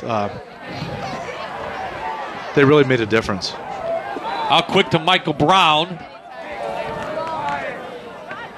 Good gain up to about the 18-yard line. Great hustle. Beckley running over there, 6'3", 280. Coughlin's not going to deviate from the game plan. Maybe they go to the air. Coughlin Crusaders down 14 to Berwick. 4th quarter on the way here at Crispin Field.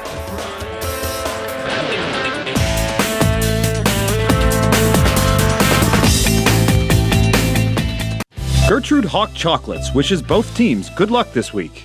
Gertrude Hawk has been helping local teams raise money for nearly 80 years. Trust our fundraising experience to help your team reach its goals with delicious chocolate bars. Call today to sign up for a successful fundraiser.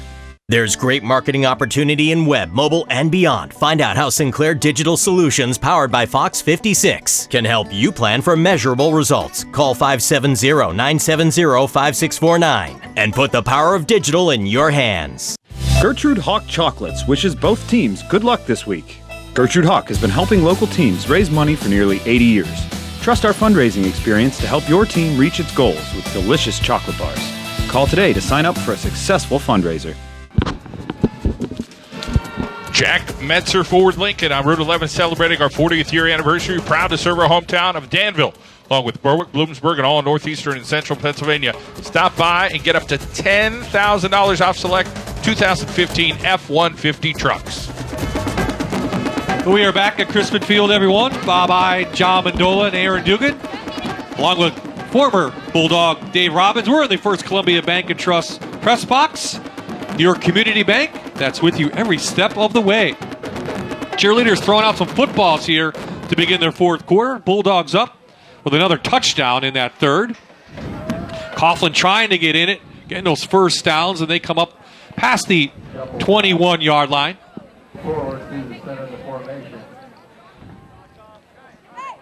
So a big fourth down call now, John, for Coughlin. Well, I think they're going to measure it first. It's pretty close. A little shuffle pass straight up the gut of the defense.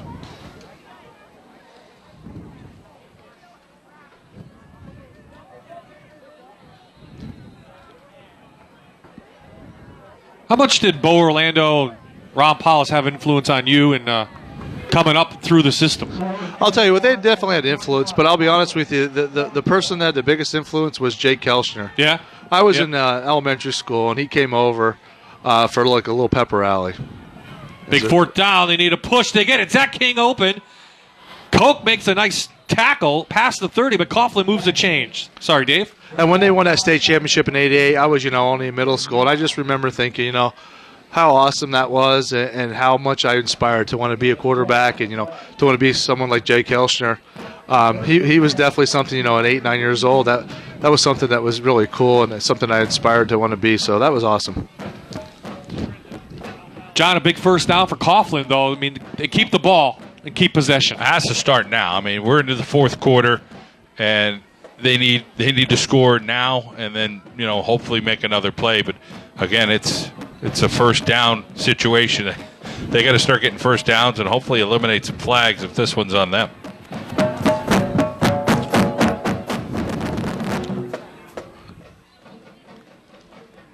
Chuck Suppan, the referee tonight. Dead ball. False start on the offense. One thing that Chuck Suppan's never been accused of is soft-spoken. That's true. Now, he's your boss, right? Yeah, he's at Wyoming Valley West? Yes, I'm principal of Wyoming Valley West. He's the superintendent. He does a great job, and he's, that's why he's here in this game tonight. It's a big game, and, they picked the best to be here, and I assume that's why he's been selected.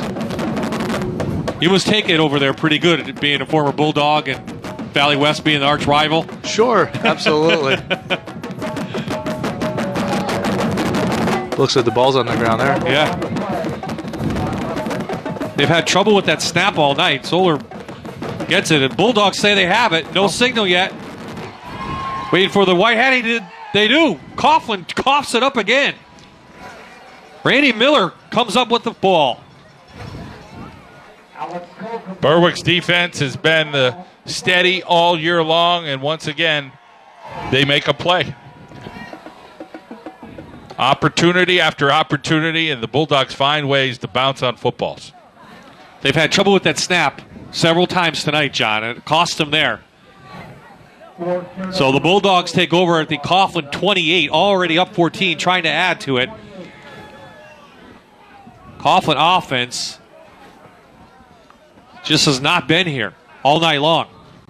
That's going to go against the Bulldogs. Dead ball. False start on the offense. 5 yards, first down. Dave, how about some of the traditions before the game, the other locker room, that whole mystique? Tell us a little bit about some of those memories. Oh, there's just a lot of great memories. We actually we came out of the new locker room, but being in there and the circle and the prayer to me means a lot, and coming through that as a team, we just believed in ourselves, and that's something that you just can't. It's such a culture to try to create. I mean, I've been coaching other little things and being part of listening to other people talk about things, but this culture here that was created in the late 80s and early 90s, I just think it's something that's just it's awesome. And that culture of you walking out of the field and thinking, we're not going to lose. And I think that's just something that just resonated for years. It went back, like to Jake Kelchner and to Ron Pauls, of course, was a great quarterback, and myself and my cousin Jeremy. It just kept on coming through. And that's just something it's not around anymore. And just that locker room, like we felt that we were going to win. And it's not being, egotistical or anything like that, but it's just what it was. So that's just something that I remember back, and it's something, you always remember. We just really believed we were going to win. So a nice pass and catch from Force to Fisher. Goes for naught as the flag. Illegal shift. Backs Berwick up to the 38-yard line. So going the wrong way after the fumble. Going to go to the air, deep. Going to come short and picked off. Just couldn't reach Kuchka down there. Big interception by Noah Gebhardt. Coughlin gets the ball at their own 14-yard line, so big play right there for the Crusaders. Well, the best punt of Berwick's night. They've had a couple punts that weren't too good, but Gebhardt goes over and makes a play to try to get the wheel route, it looked like, down that sideline. So let's see now, Coughlin, what they're going to do. Just around the 10-minute mark left in this ball game. And like you guys had said earlier, the focus so much on Berwick over the last years has been their offense, but believe it or not, it's been the defense that's won the championships, I believe, and that's where they are today still, is because of this defense. So now we have your game, Dave. What do you recall from this? There's the old George Curry back in the day. Sure. And there you are. What do you remember that? Junior year, state championship game, Sharon. It's raining out. There was a little corner smash route. I looked deep. The defense coming up, I think. Here they are. Yep. There's another little guy in there. That's BJ Seal, or no, BJ Hayes. So there's a little bit of Dave Robbins back in the day. I want to thank WYOU and WBRE for some highlights. We'll show you a little George Curry later on when this game's wrapped up. So, Dave, we'll let you go back to the alumni now. Thanks for joining us. Good seeing you again. Thank you, guys. I appreciate it. Thank you.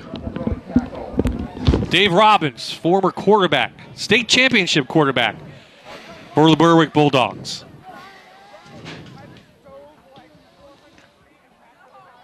Wearing that infamous number 7, John. Yeah, we saw some of the footage. There's Coach Ciro Cinti. Seeing if his Crusaders down 14 could pull something off with 8:45 to go here in the fourth. So many number 7s, you kind of get mixed up. Yeah. Who was who? Absolutely. So time is ticking on Coughlin here. They need to get going, pick up the pace a little bit.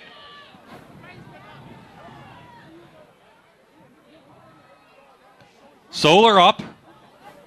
Good catch by Zalafi. Going to be close to a first down.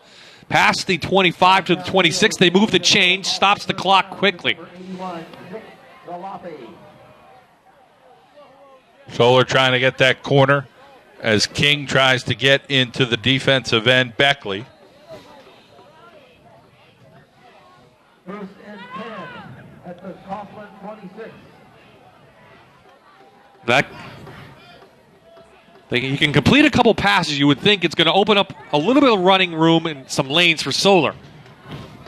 He can run the ball still. King can't run anywhere. Ball comes out.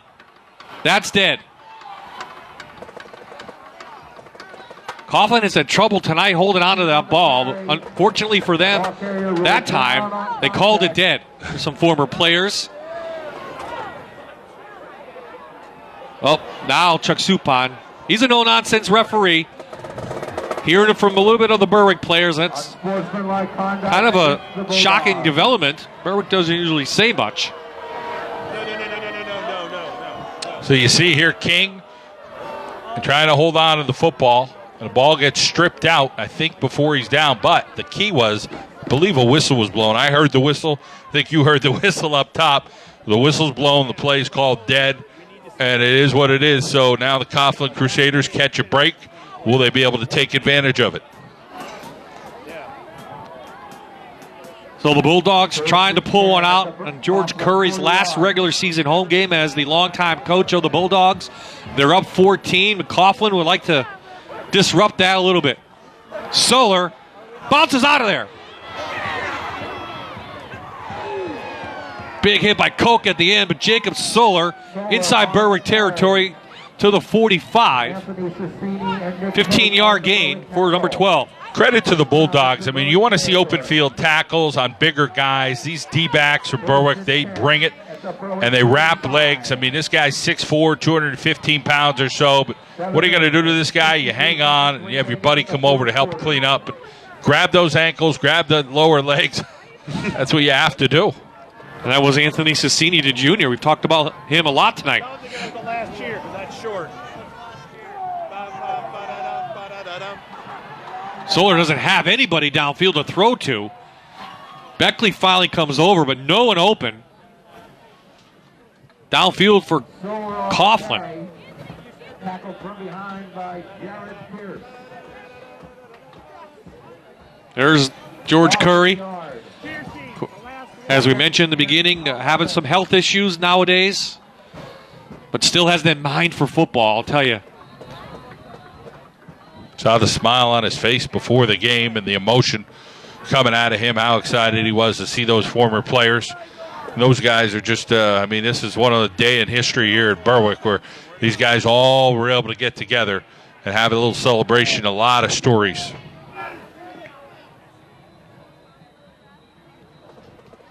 Okay, timeout. So 7:25 remaining in this game. Coughlin trying to get something going. We'll be right back here on MyTV.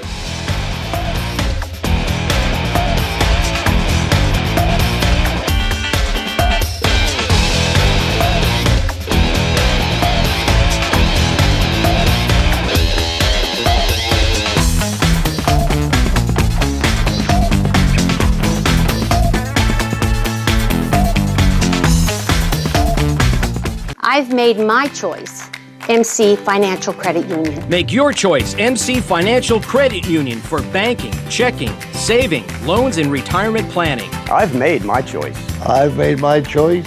I've made my choice, MC Financial Credit Union. MC Financial Credit Union, the right choice. In Riverside, Danville, Bloomsburg, Lewisburg, and Evangelical Community Hospital. Go to mcfcu.org. Back at Crispin Field in Berwick, Coughlin on the move after the timeout. Ball at the 46, second and 11. Solar pressured. Almost caught downfield. In and out of the hands of Nick Zalafi. Nice pass by Solar to get it out of there.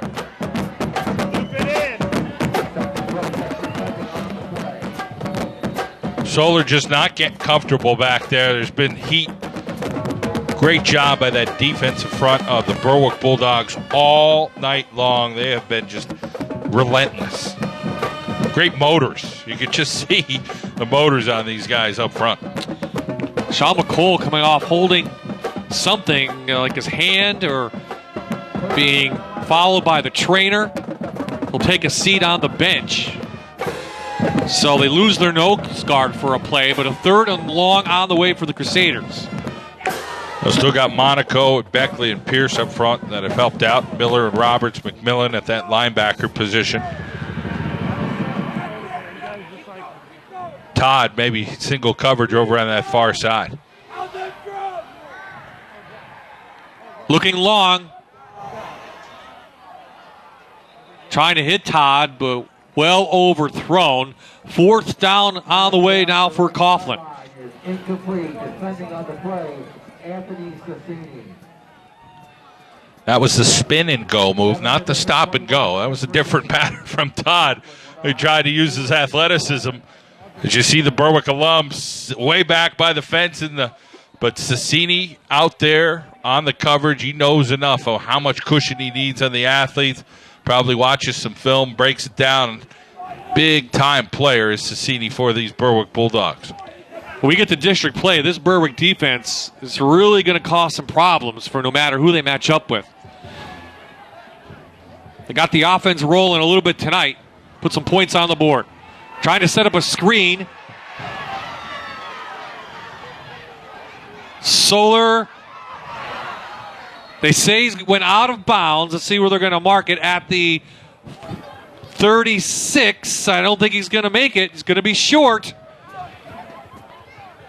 Coach Cinti's on the field. Here we see it again. Well, Solar trying to make a play over here. Let's watch his feet as he heads down the sidelines and tries to evade a tackle. See his foot right there. Looks like it may step out. You see the referee was right behind him. I think that spike went to that white part of the out-of-bounds area. So very tight play, but the referee had a bird's eye view. So the Berwick defense holds once again. Just 6 points on the board for a team that came in averaging 29 on the year. Now we're just going to see a running attack here from the Bulldogs. Coughlin's ready, though. Solar, King, Kenzakowski, Gebhardt coming in there.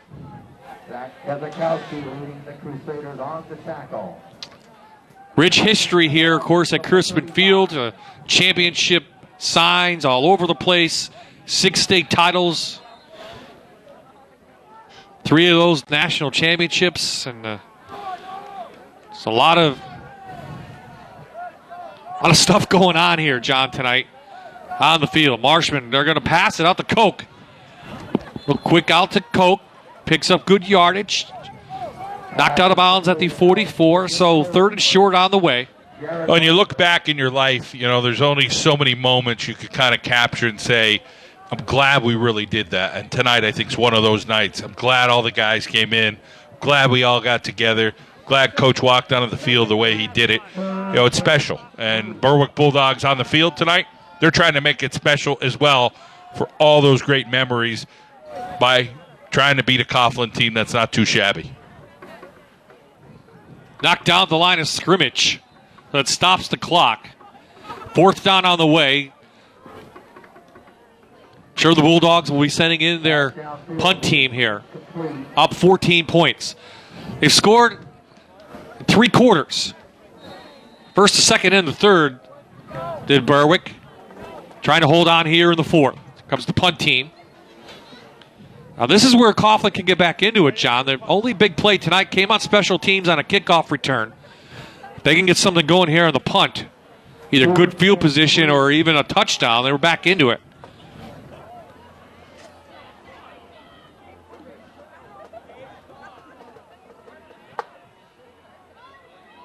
Marshman's actually going to do a little pooch kick.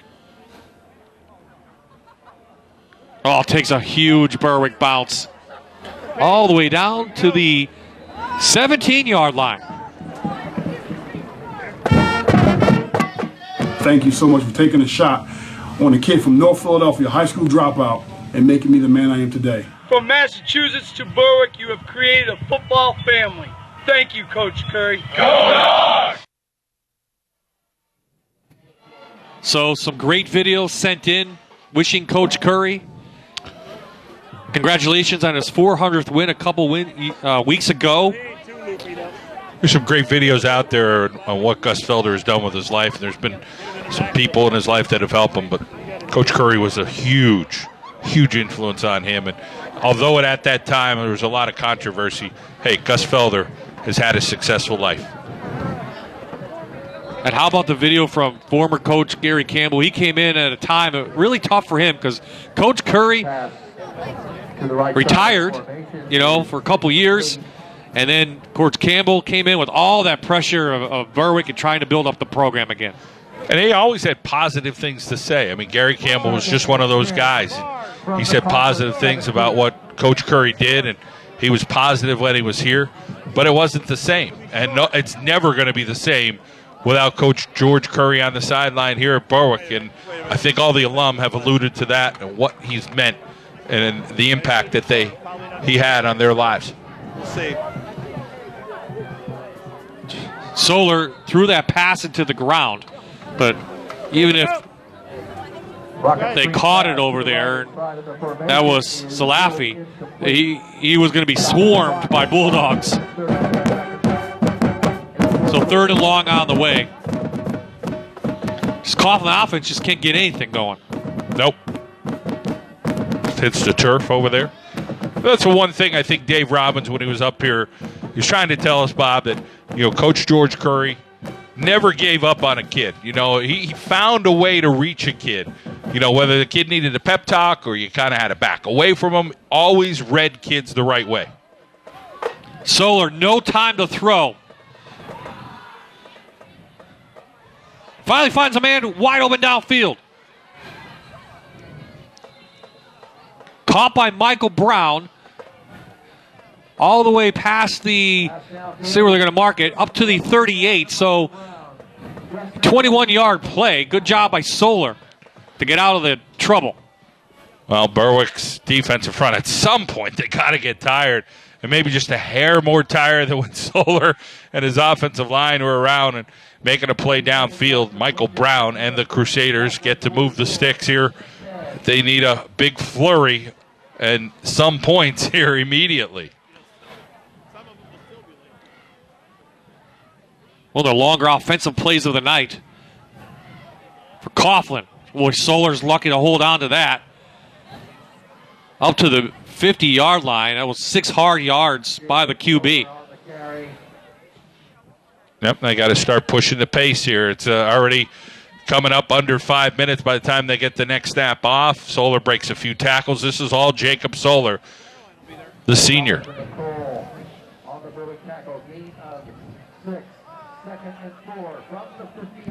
Under 5 minutes to play here at Crispin Field. Bulldogs looking for win number 7 on the year. Solar finds Todd. Good tackle in the open field. Justin Kroshek. You don't want to give Todd any space. Pass is completed for a first down to Todd. Justin Kroshek on the tackle. Picks up a first down to the Berwick 42. See, Todd comes in motion. They get him out in the flat while he's moving. Able to beat his defender and able to move the chains for the Crusaders. This is where Coughlin, though, has had trouble all night when they get into Berwick territory. With turnovers, specifically. Solar quick over the middle. It's caught and pulled in. At the 37, that's Salafi. Yeah, the problem is a few plays here. You're putting all your eggs in one basket. They're going to be under 4 minutes now in this next play. So, 3 plays and a whole minute goes by. You got to be able to stop the clock, get out of bounds, get a first down to, create some time here. Too long in the huddle. Under 4 to play now. 2 timeouts left for the Crusaders. Well, if they get a touchdown, though, they can try the onside kick, and then you never know what happens. First things first. Solar downfield. Double coverage. Knocked down. Cicini down there. Kroshek trying to hit Vincent Todd. And Solar's knocked to the ground. Slow to get up. Todd's over the post pattern here, trying to get behind the defenders. Right there, he's got to make that catch. I know there's traffic, but the game's on the line. You got to pull it in.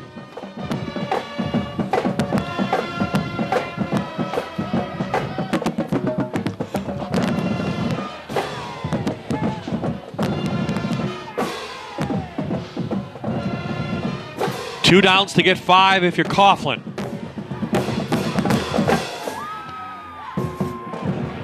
Big rush. Solar can get free. He'll have running room. He does. First down and more to the 26. Jacob Solar. Gain of 10. Solar on the keeper picks up another Coughlin first down to the Berwick 25-yard line. Well, Solar did it when the game was on the line against Wyoming area.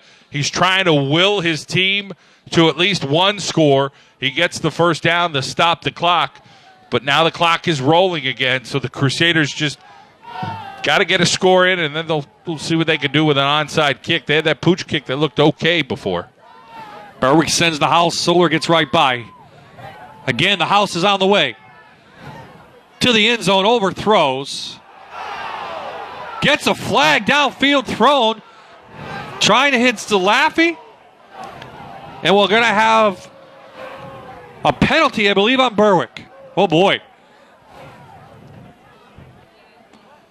Well, you mentioned the rules earlier, Bob. Uncatchable, different NFL, NCAA high school rules. So, people automatically, when they see football, they're not sure what's a catch, what's not a catch. But the Berwick defender ran into the receiver, and he was unable to get an opportunity. On the defense. So this is a 15-yard penalty. This will put Coughlin in the Gertrude Hawk red zone for the first time tonight on offense. 15-yard penalty. Chuck Supon with the call. To the Berwick 12-yard line. Here we'll see it again. Well, two guys go to the outside, and you see Koch runs right into Zalafi, and they do get the penalty flag. This drive started at their own 18-yard line for Coughlin. Chance to cut into the lead. Solar tripped up, good tackle. Nicholas Koch, time running now, under 3. Well, they're bringing those D-backs in and just kind of knowing that, hey, they're either going to get to Todd or they're going to get to Solar in that backfield quickly, and they do. Gain of 1, 2nd and 9. Coughlin just seems resistant to picking up the pace, John. In the huddle for a long time. Up to the line slow and everything. So, urgency. Solar has a guy out there. Caught by Zalafi. They're going to say he went out of bounds. Inside the 5 at the 4. So the clock stops temporarily. 2:20 exactly to play as a little pattern over there towards the sidelines. To the 3-yard line. We're holding 3rd and 1. Spins out of bounds. There you see the yard marker. Coughlin can get a first down inside the Gertrude Hawk red zone. 2 plays to do it. They need a touchdown, though. Crusaders used to these kind of games. Close, down to the wire. They do not give up. Solar in for the first down up to the 1. They got to get up quickly and run the play because they'll move the chains. 2:14. First and goal. First and goal from the 2-yard line. If I would then step up, run that same play, right? Going up to the line. Berwick will submarine here. Now I think you need the timeout. So Solar caught behind the line of scrimmage. Good job by the Berwick defense. 2 minutes left in the game. There's the timeout. Timeout called by the Crusaders. 2nd and goal on the way. Woo. Have 1 remaining. Oh, why not, John? On a night like this, should come down to this. Yep, Miller at the bottom of that pile. We're not done yet. So college football on the way tomorrow, Saturday. We'll have Virginia Tech and Boston College. And then Bucknell at Lafayette at 3:30. And we'll have a special game on the CW 38 at 1, Bloomsburg and East Stroudsburg University. And then John and I and the Fox 56 Sports crew off to Dunmore next week. And Riverside lost tonight to Lakeland, right? By 1. That's what I'm seeing. So does that cancel the chances of the Vikings to make the district playoffs?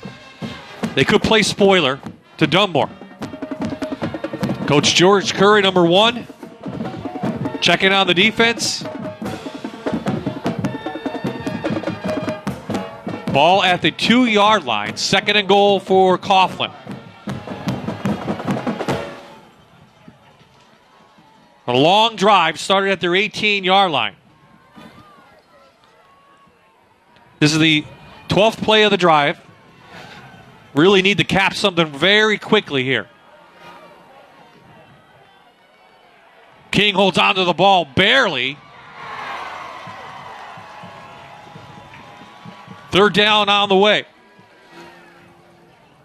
Coughlin needs either a timeout or get that play in. They do score. They need to save themselves some time, right?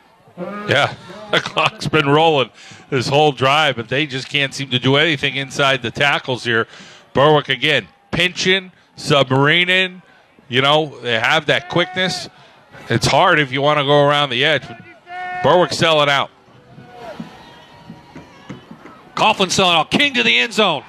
Didn't get the ball over. They're going to mark it short. This is the defense the Bulldogs are proud of all year long. tight games when they're big games this year. Selinsgrove was one of them. So Coughlin calls a timeout, and Berwick feeling really good about themselves. Not the biggest defense ever by any means for Berwick, but they are just relentless, playing with a lot of heart, and see guys just running around all over the place. Give Coughlin a lot of credit. They haven't given up. But it's the best offensive drive of the game for Coughlin. It comes late here in the fourth quarter. Their only score came on a 95-yard kickoff return way back in the first quarter after Berwick had scored. And then Berwick has added 2 touchdowns since. Berwick just getting some big play out of some guys, not real big in stature, but they're just playing with big hearts. Of course, Cassini's one of them. Groshek's done a nice job. Both of those guys are like 5'8", and of course, their nose guard, he's all 5'8" as well, Sean McCole. So, excellent job. Koch's about 5'9". The other one's about 5'9". So these guys have just been superior. And then there's a few big guys up front that have been relentless as well. So just a total team effort. 4th down and goal. Coughlin fumbles. Berwick has it, and they hold.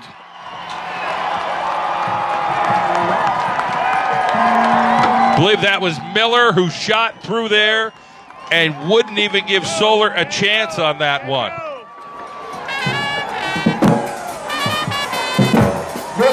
Randy Miller, how about that? Just shot through the gap and got right into Jacob Solar. That's emotional time for the Berwick Bulldogs.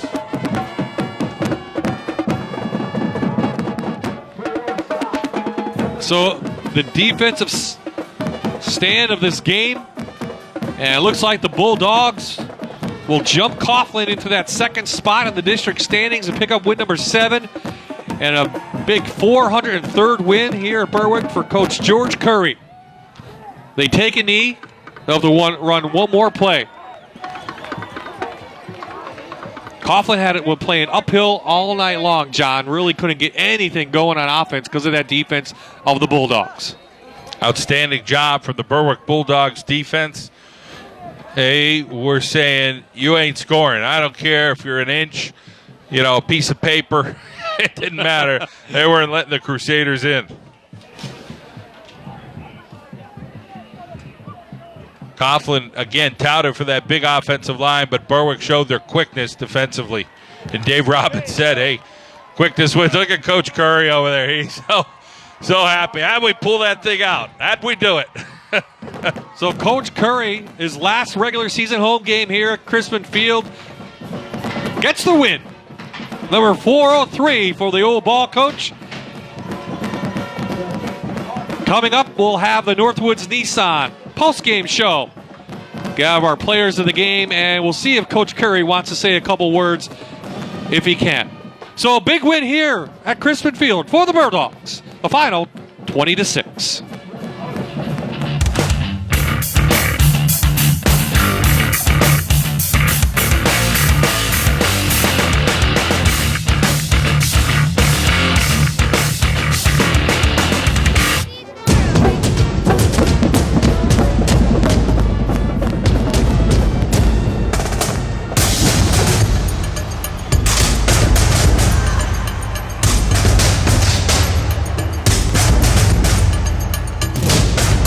Only Wendy's makes a deal feel like a meal. Introducing our new 4 for $4. $4 for the Junior Bacon Cheeseburger with freshly cooked applewood smoked bacon, crispy all-white meat nuggets, natural cut sea salt fries, and a cold drink. That's right, $4 for a Junior Bacon Cheeseburger. Nuggets, fries, and a drink. That's one beefy, cheesy, sizzling, crispy, golden, icy deal. You're still sitting there? $4 for a Junior Bacon Cheeseburger. Nuggets, fries, and a drink.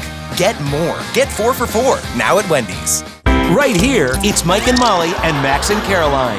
Mike! Molly. Max. Caroline. Wait, Caroline, Mike, Molly, and Max. Caroline. Max. Mervin. What? Mike and Molly and Two Bro Girls back to back. Now you got it. Weeknights on Fox 56, Wolf TV.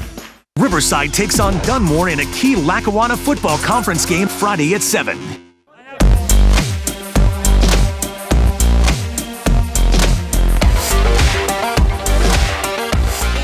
Welcome back to Crispin Field in Berwick. The Bulldogs pull out a big win, and we are inside the Northwoods Nissan postgame show. Aaron Dugan has Anthony Cicini to find out what happened on the field tonight. Aaron?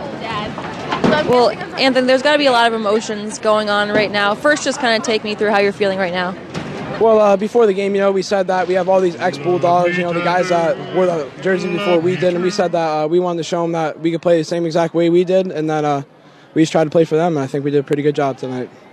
Defensively, take me through that last drive. It seemed like it lasted forever. I'm sure to you guys it seemed the same way. It would sound like it was like an eternity, but we gave up a few big plays, so we got on the goal line, and we've been making those stops all year long, and we were lucky enough to hold them again. So, again, good stop by us, so I was happy about it. This week of practice, did you guys kind of get together and talk about, hey, we need to get this for Coach Curry? Oh, absolutely. His last home game maybe, especially all the things that he's done for this town and our team, that's the least that we could do for the guy.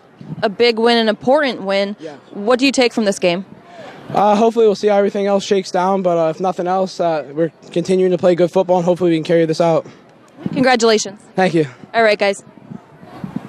Thank you, Aaron, and thank you, Anthony, for sticking around. George Curry has declined interview, voice not up to par, so we congratulate Coach on that and wish him well, but a big win for the Bulldogs. Well, they did it with defense. They did it with plays when they needed them, but I just had to credit that defense. I mean, just so quick, very good tackling, grabbing those ankles, doing what they had to do, and as we mentioned, there was going to be a lot of motion here tonight. Berwick did it, but they did it with good, sound football as well, making some plays. Strange thing is, these two teams could meet again. Coughlin wins next week, back here in the first round of the playoffs. Yeah, I mean, we'll see if Coughlin can lick their wounds and come back. But, again, for Berwick, they're going to try to take care of business next week as well. We'll see how this playoff shakeout's going to be. It seems a little late this year. It's going to go into Week 10. All over, AA, AAA, in different districts. It should be interesting. Berwick will have Hazelton over at Hazelton, and Coughlin, I believe, has Tunkhannock. So two big games there, and there's waiting to see what happens in that prep game, and we'll see how things play out in Class AAA in District 2. So, John, an emotional night that started off with Coach Curry coming through a sea of alumni here for football, over 250 alumni back, and they held their own. They did, and again, just a great cause here tonight for Coach Curry. Curry strong, and it really was a moving night here at Crispin Field. Our next game will be Riverside and Dunmore. We'll leave you tonight with some old footage that we wrapped up, courtesy of WBRE and WYU, of George Curry back in his heyday when they won 6 state titles. Good night, everyone, from Crispin Field. George Curry picks up win number 403 on his career. We'll see you at Dunmore next week.